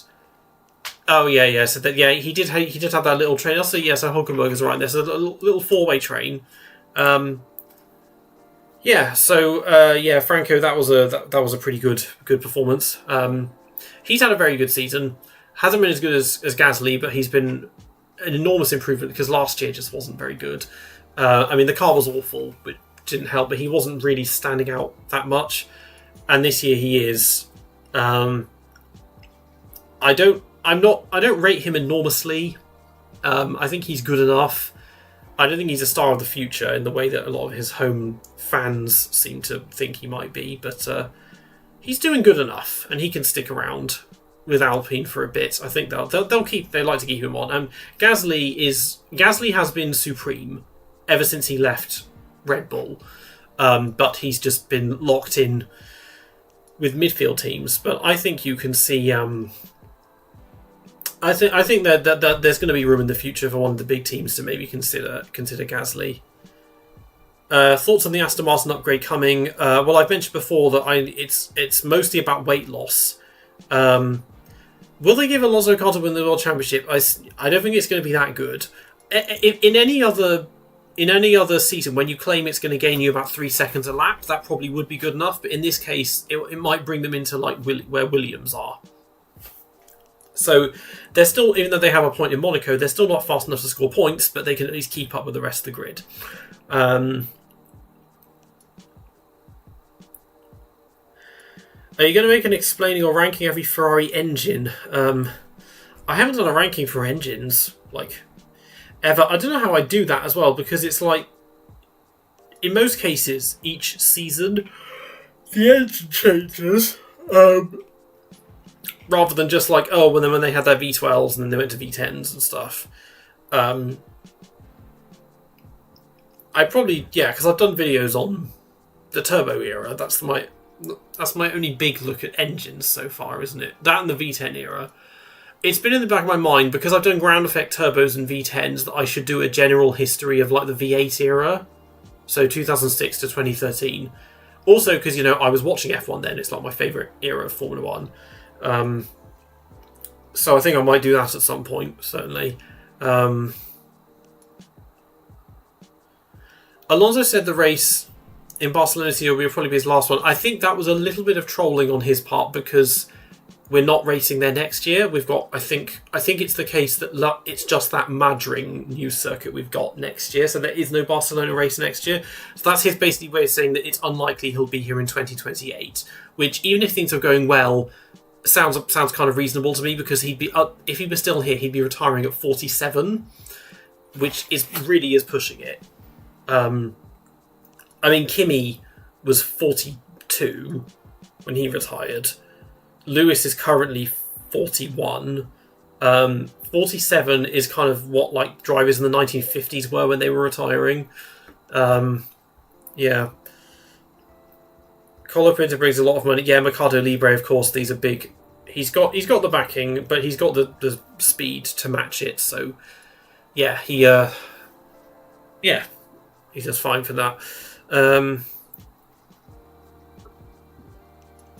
Alonso has said it would be difficult for him to retire if Aston Martin had a bad car.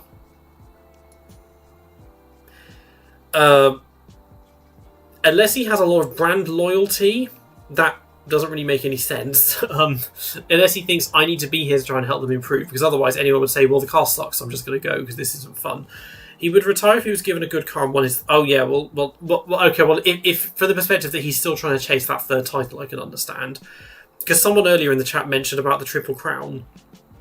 Well, his 2 attempts at Indy didn't really go that well. So I think the Triple Crown probably isn't gonna happen. Indy is... I love Indy. I mean, I watch a little bit of IndyCar. I certainly watch the Indy 500 every year. And I'll watch the old race here and there just because it's easy to, because they're on Sky Sports. Even though I do wish that they would start telling you when the actual race starts instead of when the coverage begins. Because I never know when the race starts. And I don't think I've ever seen the start of an IndyCar race except the Indy 500. But yeah, it just slaps. Every year the Indy 500 slaps. Because it's just the way... I mean, oval racing is kind of... I don't really fully understand how it works. So the dynamics in terms of strategy and fuel usage and everything. But it seems to really... It just delivers, because we saw how close it was this year with Rosenqvist and Malukas and that. But yeah, otherwise, like IndyCar, I just did a video kind of about IndyCar. I don't have the impetus to just watch every race in the same way as with Formula 1. The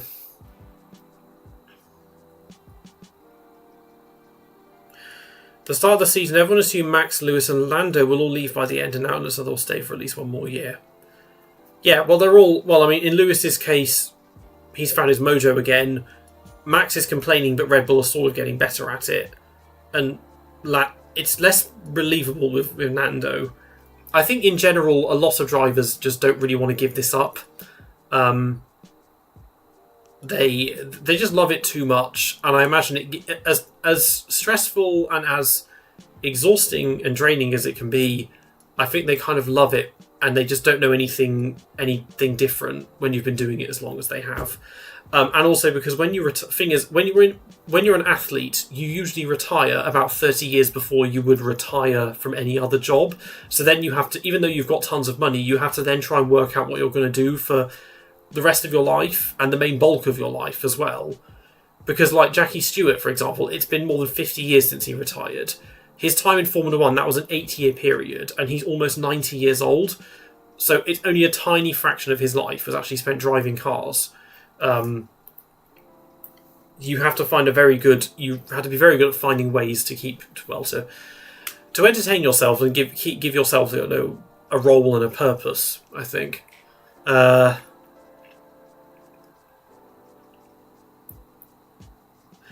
I gave IndyCar a go, but I just found out I'm a typical European that doesn't like oval racing. Honestly, thought the Indy 500 was just a lottery of strategy, pit stops and yellow flags.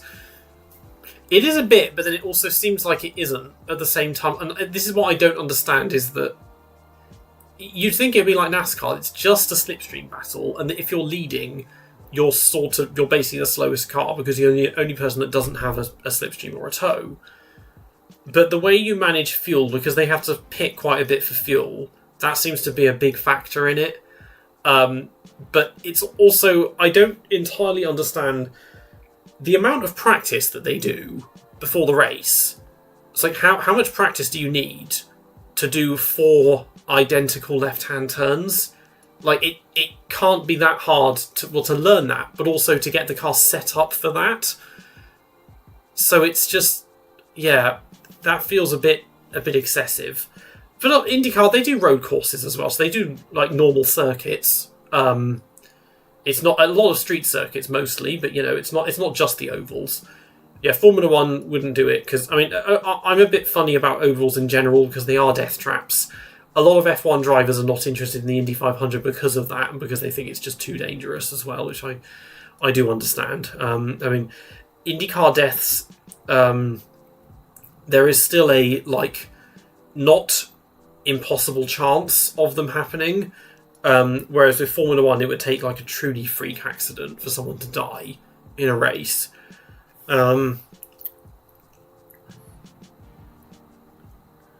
NASCAR isn't just a slipstream battle. I think you're conflating plate racing with all of NASCAR. The slipstream only happens on some of the tracks. Yeah, well, I've watched very little of NASCAR. I mean, NASCAR in general it's so far gone from Formula 1 in terms of the cars and the racing, but also it's not, because it's not an FIA sport. It has no connection, and the number of drivers that have done both Formula 1 and NASCAR is tiny. There's no real connection with them at all. It's just you get the sort of side-by-side thing that creates a slipstream, which is a weird effect of like aerodynamics and stuff. But they just can't. It's like water and oil. They just couldn't be more different, the two series.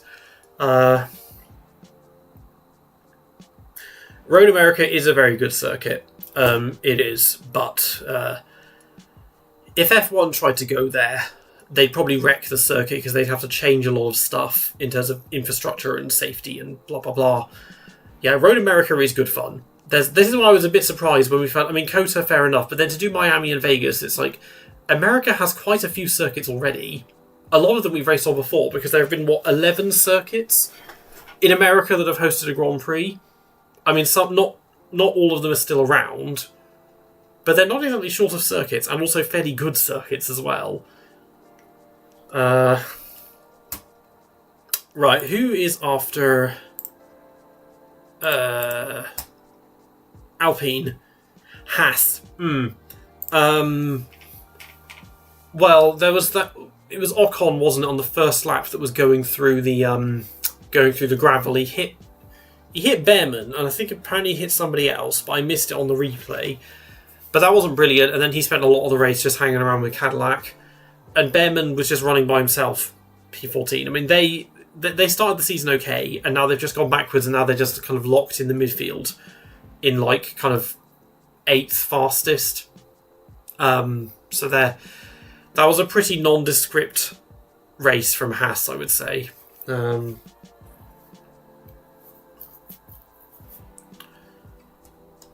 Someone thinks Road America is the best circuit. Watkins Glen is up there too. Watkins Glen is good. Has the F1 history. The layout is okay. I think it's the setting is brilliant. Everyone loves the New England scenery and the famous autumn leaves and all of that. And also, it's quite a novelty these days to see circuits that have trees and elevation change and feel kind of organic. I do love me a bit of Laguna Seca, but they would never set. I mean, even without the corkscrew being a bit of a nightmare, that is actually quite a small circuit, so they would never send Formula One there.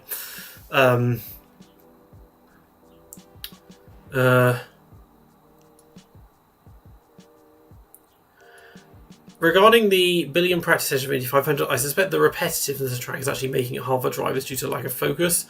Possibly, yes. I imagine concentration is very hard because you're going so fast and because the risk of crashes is so high, because it does seem like it's so easy to just bottom out going through an oval or for something to go wrong, and then if you lose control, you are so lucky if you can save it, because usually you're just going to go into the wall. And regrettably for ovals, it's usually a concrete wall, because having Tech Pro or something of that nature on an oval isn't really feasible, because it would result in a red flag every single time anyone crashed, because you would just get bits of barrier all over the circuit. Haas could go down as one of the most forgotten teams in F1 history. Not too good to be remembered, but also not so bad that they are remembered as well. Yeah, they're just okay. They're still, like, Behrman to finish P4 in Mexico last year. They still don't have a podium after 11 seasons. I mean, I don't mind Haas now because I prefer them much more than them under Ayao Komatsu than bloody Gunter Steiner, who he was at Silverstone doing interviews and everything, because of course he was. He just won't go away. They're not that now. I think his leadership is good, and they've got a pair of fairly decent drivers, and they've got a lot of their credibility back. But they're not. They're also like they're just not that American. And this is the funny thing. When Cadillac was coming in, I was like, can you please just be as American as possible? And I know that they're going to bring in their own engines. So we need, because the Ferrari thing is a temporary stopgap. But yeah, Cadillac power unit. I do like the sound of that.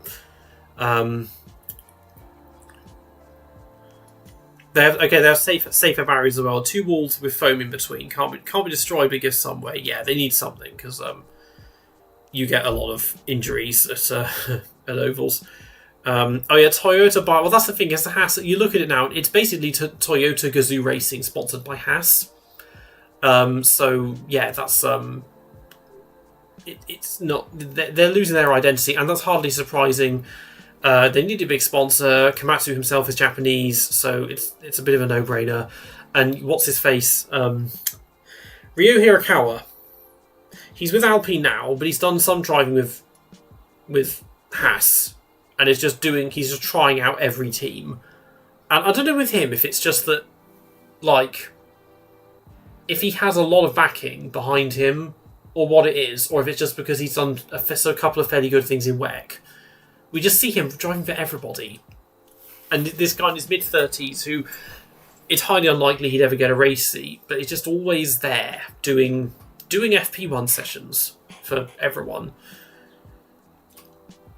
Does Haas actually have any fans? Well, their drivers have fans. I don't see... Again, at Silverstone, I saw very few Haas shirts. The team themselves are still a bit of a joke team, I think, to a lot of people. But the merch looks good. But yeah, the team itself, doesn't seem to have any fans. Yeah, the American team, backed by a Japanese car brand with Italian engine and facilities in England, Mr. Worldwide. Yeah. It's never been really an American team. And before that, it was a South Tyrolean Italian TP. And they've never had an American driver. The closest they've got to that is Pietro Fittipaldi, who was born in Miami, but is Brazilian. And then they had fucking Santino Ferrucci for about 5 minutes. And then he, tried texting while driving or something. It's like, would it kill you to try? Because at least Cadillac are probably interested in getting Colton Herta involved, if he would just improve a bit in Formula 2.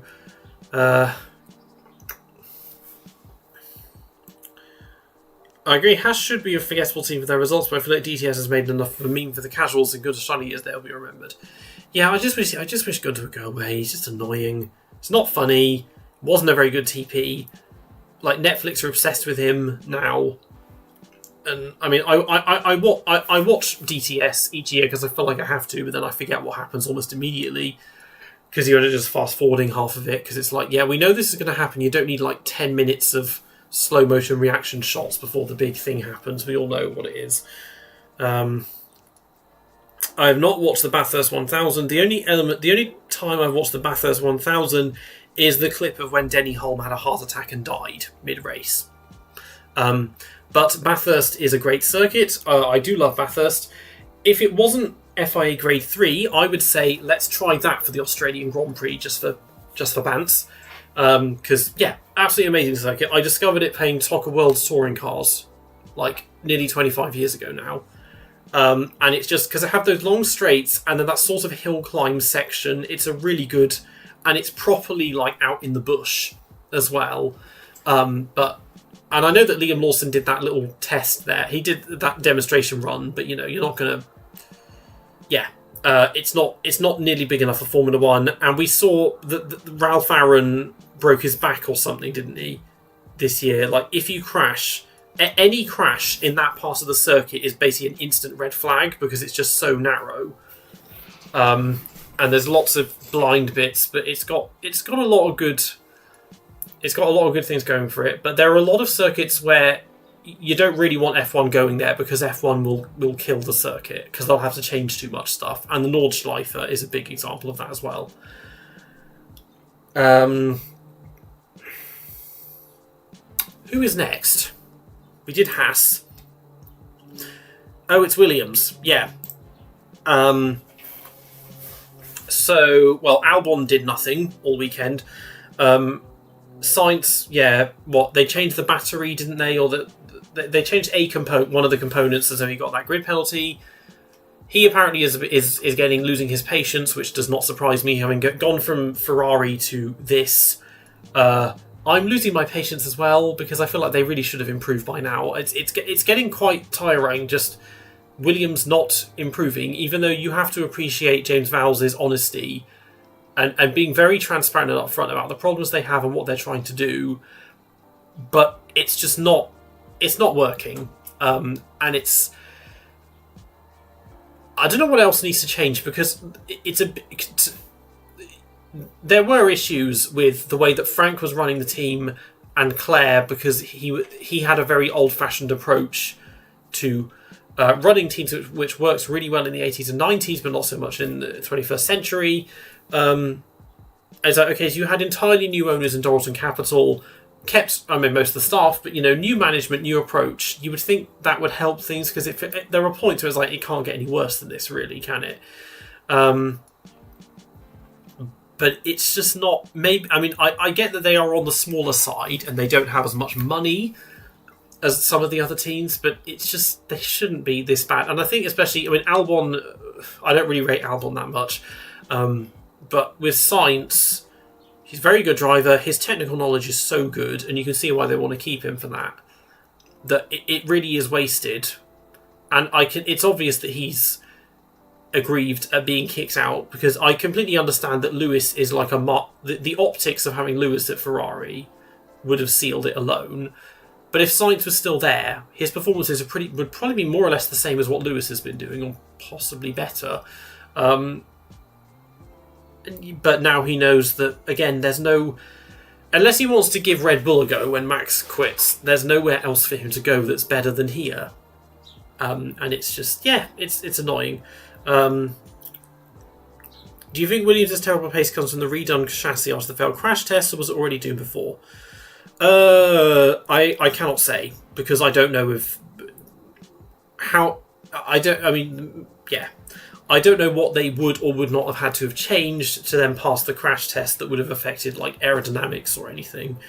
I think that set them back because they were just a bit behind on development. They're just not. It's just another stumbling block that they're just a bit behind everywhere and just still don't have the money, and they just don't seem to have the infrastructure. But then we were saying this 4 years ago when they were under new management and James Vowles came in, and just like it's nothing's really changed much. Even though last year they were actually getting somewhere because they finished top of the midfield and they got a couple of podiums, and now they're just back to square one. Can an underweight help the car have some points after summer? Well, it can't hurt. Obviously, if you take weight off and you're still within the weight limit, then sure, that's only going to improve things. Yeah, that's been the other thing they said was the weight loss. Do you think Williams would let go of Albon? Well, yeah. Eventually, I wouldn't mind it. They seem pretty locked in. I mean, basically every team will always stand by their drivers because they need to for PR. They'll always say, no, we think he's doing a great job. I mean, Komatsu's doing this with Ocon. It's like, we all know that he's struggling there and it's not. We know the rumours, but then he'll say, oh, no, it's great, everything's fine. And then the next day they're fired. And Albon is like, it's been a pretty nondescript year. And when he was being, like, against Max, he wasn't very good. But then when he was amazing and demolishing everyone, it was Latifi and Sargent, and he kind of crumbled against a rookie Colapinto, and now Sainz is showing him up. So he's just he got into Formula One at the very last minute because he was going to Formula E, and then he got this offer from Helmut Marko.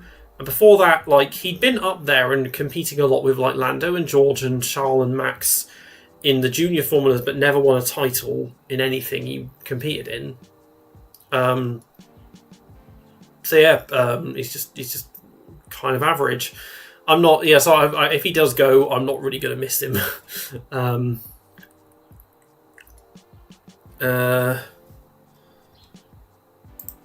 After Haas, after Williams, the last two. Cadillac. Well, I have to try and say something about Cadillac. Well, they're faster than Aston Martin. They're still, second slowest, but broken suspension for Checo. I mean, yeah, there's a lot of reliability problems, it seems. Almost every race now there's issues with overheating brakes. In this case, suspension was broken.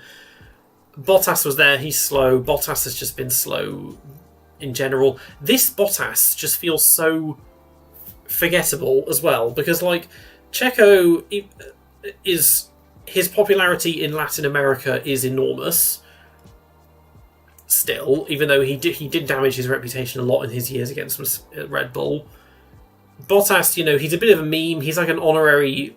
I don't know if he literally has Australian citizenship. He's been claimed as like an honorary Australian, and he's a bit of a meme guy, but he's just so slow.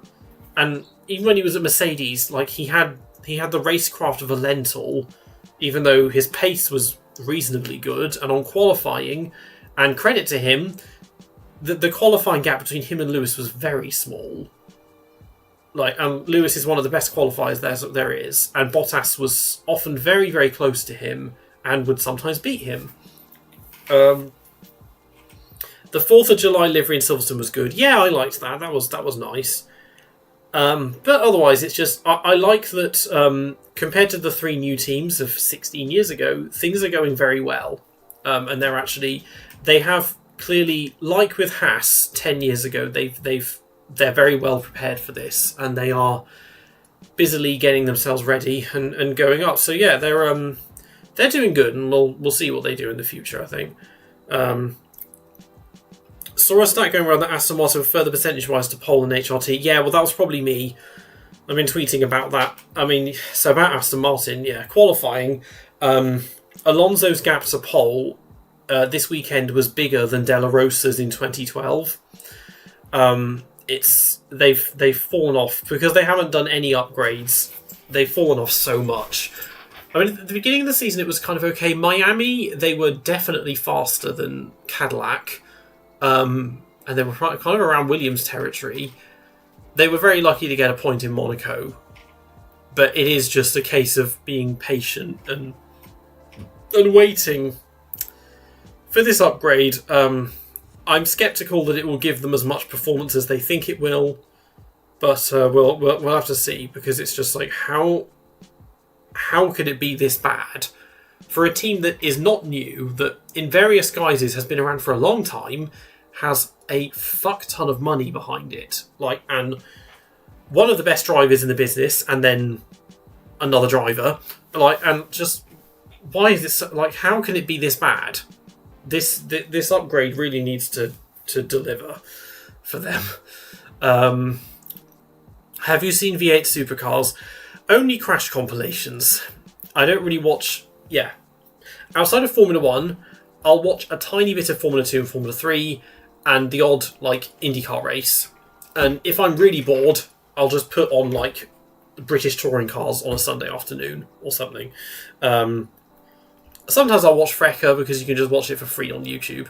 But yeah, V8 supercars, I've seen a few crash compilations and people see the clips of something insane that happens and stuff because it feels like V8 supercars it literally is. It's like Australian touring cars pretty much, isn't it?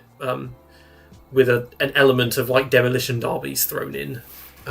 So that stuff is good. If you want to just watch mindless destruction and race series where they don't really care if you're doing a bit argy-bargy and they don't feel the need to penalise every little grievance and whatnot. Yeah. Okay,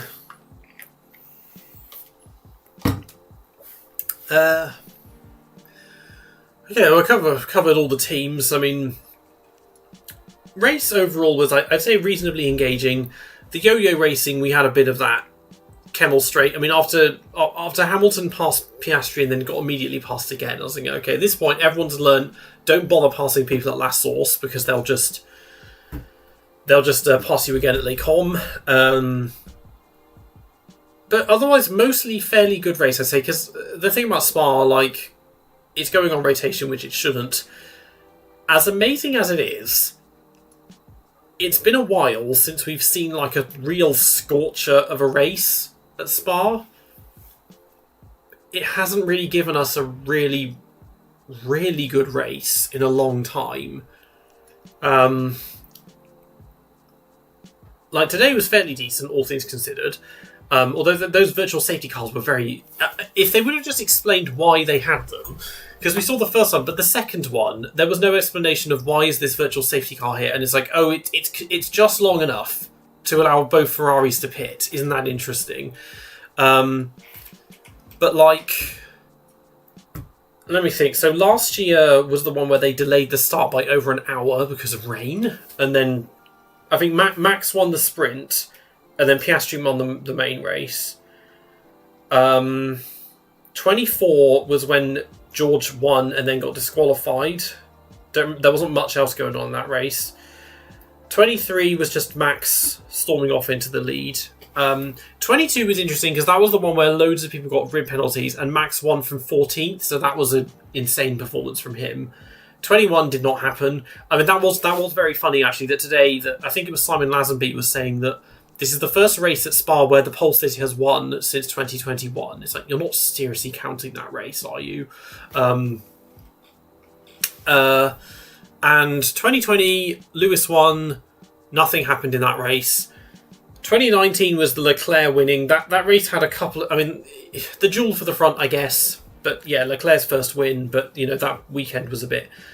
that was Hubert's death was that weekend, so it was a bit of a funny one. 2018, we had Here Comes Sebastian Vettel, and we had the big shunt at the start. Nothing else happened. I don't remember 2017 in general as a season. I don't remember that well, but 2017 was Lewis and Vettel dueling again. Only that time Lewis won. 16, Rosberg wins. Lewis gets a grid penalty. Massive shunt from Magnussen. 15 was the first race where they got rid of the bite point setting on the formation lap. And Vettel had the tyre blowout, and yeah, Grosjean got that podium. 14, the Poncho and Ricciardo wins. Yeah, they're not none of these are classics, really. 2012 had a really, really crazy first lap that was quite critical for the championship, but the remainder of the race wasn't too eventful either. 2010 had everyone going off at the bus stop chicane on the first lap, which was just quite funny. 2008 probably was the last good one because those last 3 laps were just so good. It just doesn't... It's just a shame. And it's a similar thing, Monza. As amazing as Monza is, how often does it give us like a really good race? Like not really that often, unfortunately. Although 24 was very good, I'll say that much. Let's look at this chat. I watch Formula 1, Formula E, IndyCar, BTCC, DTM, IMSA, IGTC, MotoGP, NASCAR, and WEC, and Mazda MX-5 Cup. Didn't know the last one was a thing. A lot of because there's a lot of these where unless they stream it on YouTube, I'm just not really going to go out of my way to try and find it. Like even with Le Mans, I can't really be. I mean, I'll never watch a full Le Mans because I like sleeping, but I can't be asked to find streams for that a lot of the time. And like, I wouldn't even know where to begin to find things like DTM and IMSA. And that was always my issue as a kid, because I wasn't so interested in Formula 1 when I was a child. But this is before you could just find streams of stuff. So unless you were paying for like Eurosport, you just couldn't watch any motorsport except for BTCC and Formula 1. Speaking of that race, was the posse mode thing real? Oh, it was. Yeah, 2015. What's his name? Matthew Carter was the TP at the time. I think he gave away that they gave us party mode for that race because Grosjean was pressuring Vettel a lot, and then Vettel's tyre blew, and so Grosjean got the podium. And up until that point, Vettel had kind of just been in touch in the championship, and then he just lost all his chance with that, losing those points. Have you seen Rush? I have seen Rush. I've seen Rush several times. Yeah, very good one. There aren't many motorsport movies, but that's definitely, I'd say, the best one. There's not much. I saw it in the cinema, actually. There's not much that it gets wrong, I think, other than maybe, and this is something that Freddie Hunter said, is that Nicky and James weren't really nearly as hostile to each other in real life as they are in the film. Like, they actually got on quite well. Ford v Ferrari, that's a great film. That's a good one. I like the punch up that Matt Damon and Christian Bale have just on the lawn. That's fun. Yeah, that one's a good one.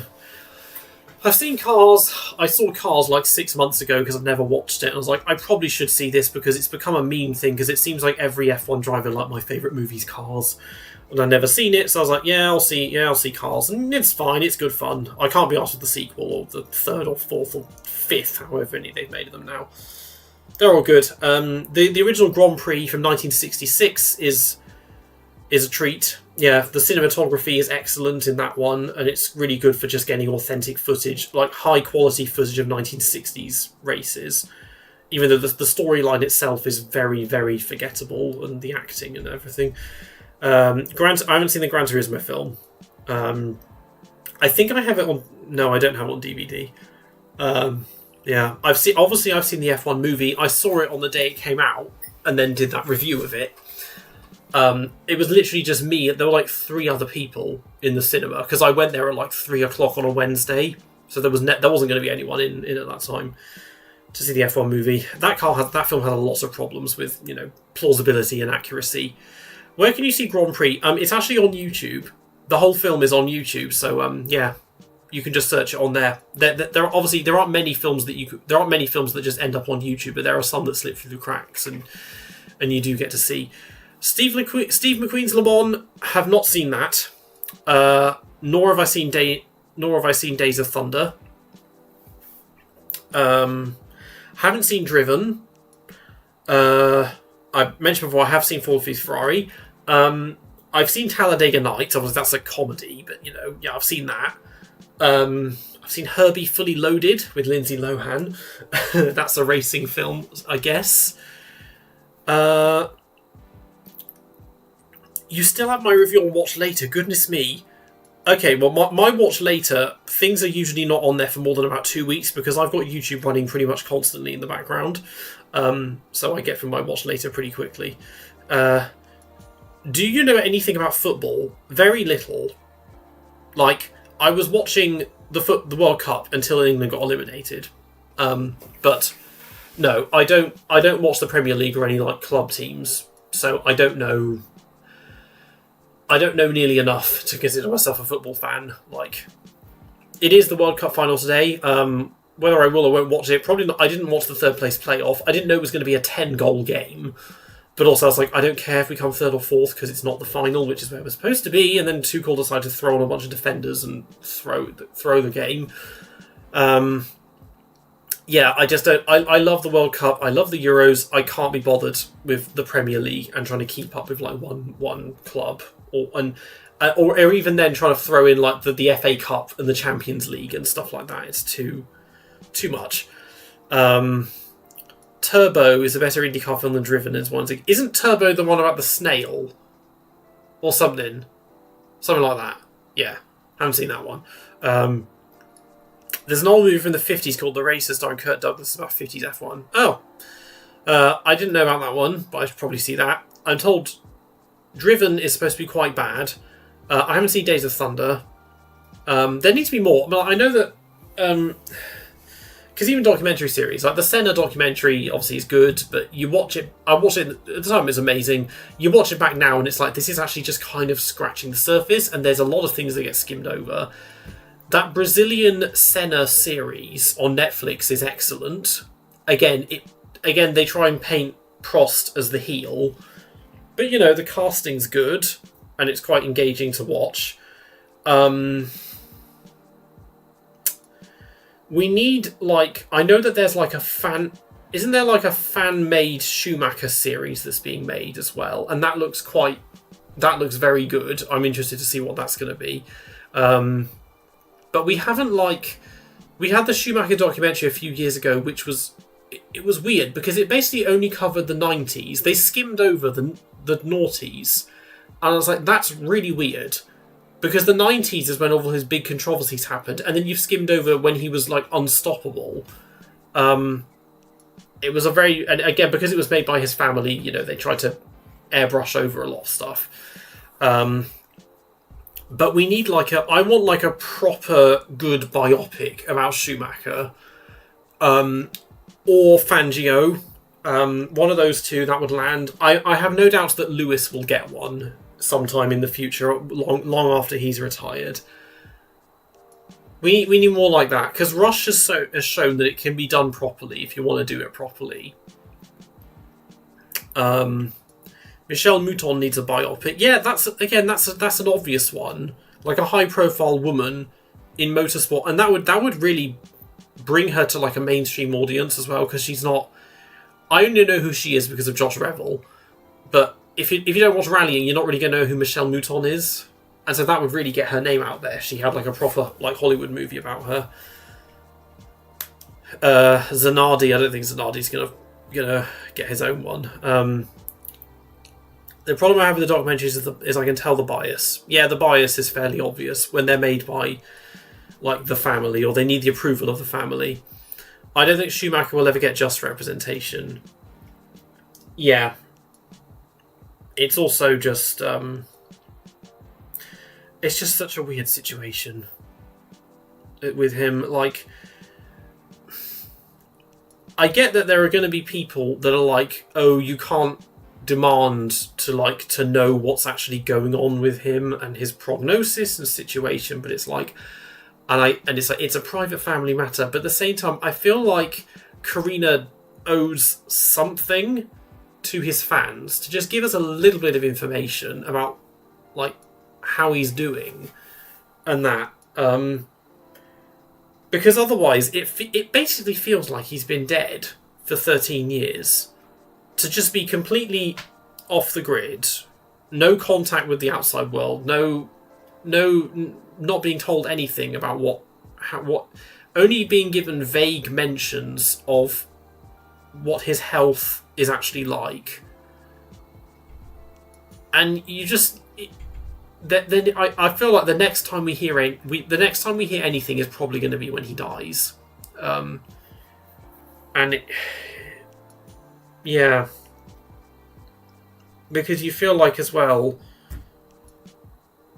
He would be so good as an ambassador for Formula One, and every podcast would be lining up to get him on to talk about his career and and try and get his take on, Adelaide and Jerez and everything else that happened, and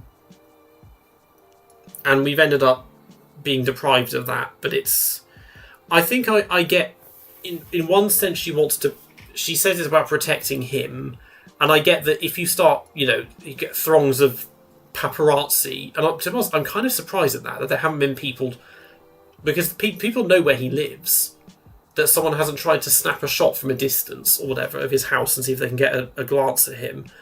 And I understand that it would be very sort of demystifying if she was to release, say, a photo, and we find out that he's wheelchair bound and he looks nothing like he used to look or something. I get that as well, but also it sounds like she seems to be just almost too protective, because obviously his immediate family gets to see him. I'm pretty certain Ralph does, although I heard rumours that not even Ralph is allowed to see him, which sounds a bit extreme. But like Jean Todt is allowed to. Willy Weber, his manager, is not allowed to. I think Sabine Kem is.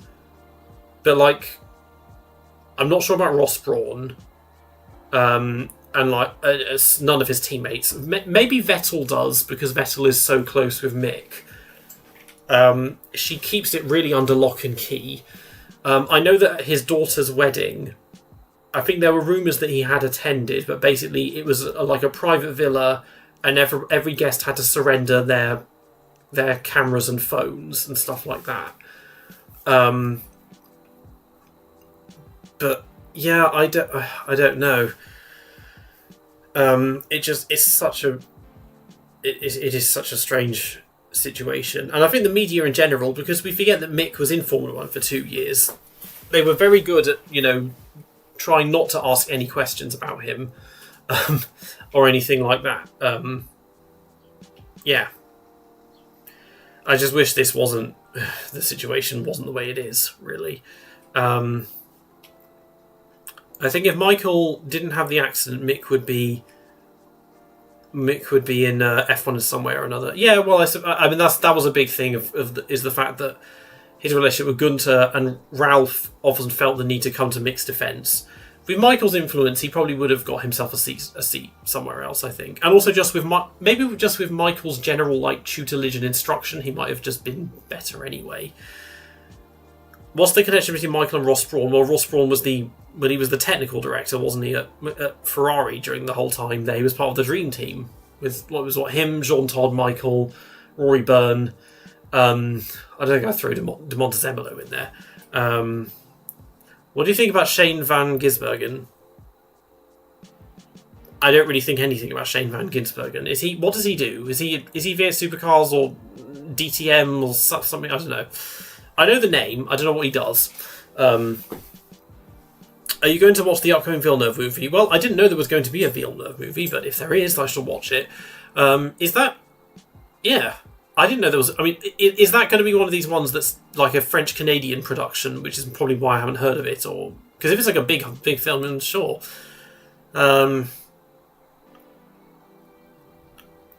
Just how good is Kimi? Seems like he's special, like really special. Yeah, he's... he does seem to be the real deal. And he's got, like Max, he's got time on his side. To be so young and to have improved so quickly. Admittedly, he is quite, protected and sheltered. I mean,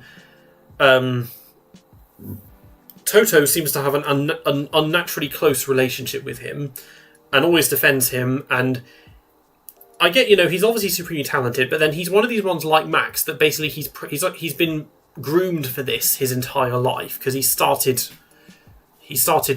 racing so young, runs his own karting team. His dad's a professional driver. It's like Max basically, but like a totally different approach to training them. Instead of being like an abusive kind of guy, his dad is much more devoted and loving, and that's reflected in Kimi being this little like kind of puppy dog, whereas Max has always got a chip on his shoulder and very aggressive on track and stuff.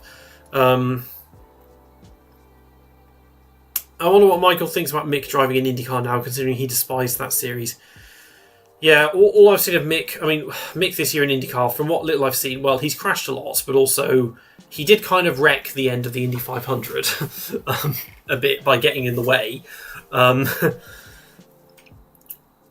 Villeneuve thing, Braun was Bennett. Yes, of course. Well, that was the thing. He brought Ross Braun over from Benetton. Him and Rory Burton, Schumacher brought them over. So yeah, he's pretty close with all of them. It's not about F1 taste place. Is this okay? So is this about Jacques or Gilles? Because Gilles before F1, it was like a lot of Canadian single-seaters things, whereas Jacques, it was... Oh, it's about Gilles, okay, because Jacques, at least you could say, okay, well, he did, IndyCar and stuff. It's about Gilles before Formula 1. I mean, I guess, yeah, obviously, if there's enough stuff in there to work with, that's just interesting to not include Formula 1 at all. Because before that, he was doing, it was like Formula Atlantic and like Canadian Formula Ford and stuff like that. Yeah, you would think, because there's a lot of material to work with when it comes to Gilles Villeneuve and Formula 1. And the way, again, you can, like any biopic, you can end with his untimely death and whatnot. Licensing maybe is an issue. I imagine it costs a lot of money. If you're going to do it like Rush and use actual cars, Ferrari are usually quite hesitant to let you use them. And also, there is the issue with another problem with 79 is that the 312 T4, there are only 2 chassis in existence of that car. So those are very, very rare. Prost does need something. Even if it's like a French production that's just as biased as the Senna one, he needs something that doesn't make him the heel every time.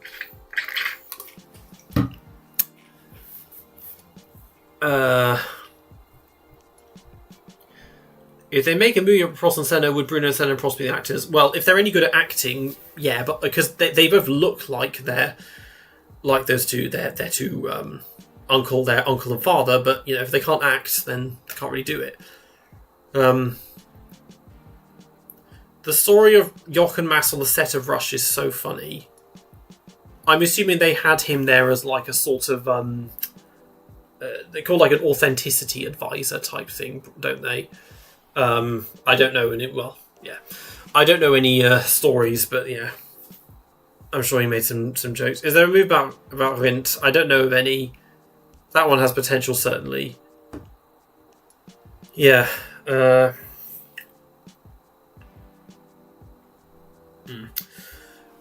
I've been going for more than 2 hours now. I think I'll call it quits there. Yeah, I'll see if I can, because I haven't streamed for a long time, I'll see if I can get the chat to work. That would help if that showed up. And also just the mic. I don't really know how to improve it unless it's the wrong one, because I don't know how to put the processing through while it's ongoing. I think this is as good as it gets, maybe. And yeah, maybe I'll try and I'll do this again for Hungary, I think. So I'll try and get this, see if I can get a bit of a format down, make it a bit more engaging. Yeah. Thanks for tuning in. Hope you like the new background. I think you'll see more of this on my my next videos. I'm just about trying to work on I'm working on the next video. It's a bit of a departure from what I've normally done, but if it does pay off, I think it will pay off a lot. We'll have to see. Thank you. Have a good rest of your day, and I'll see you all next Sunday.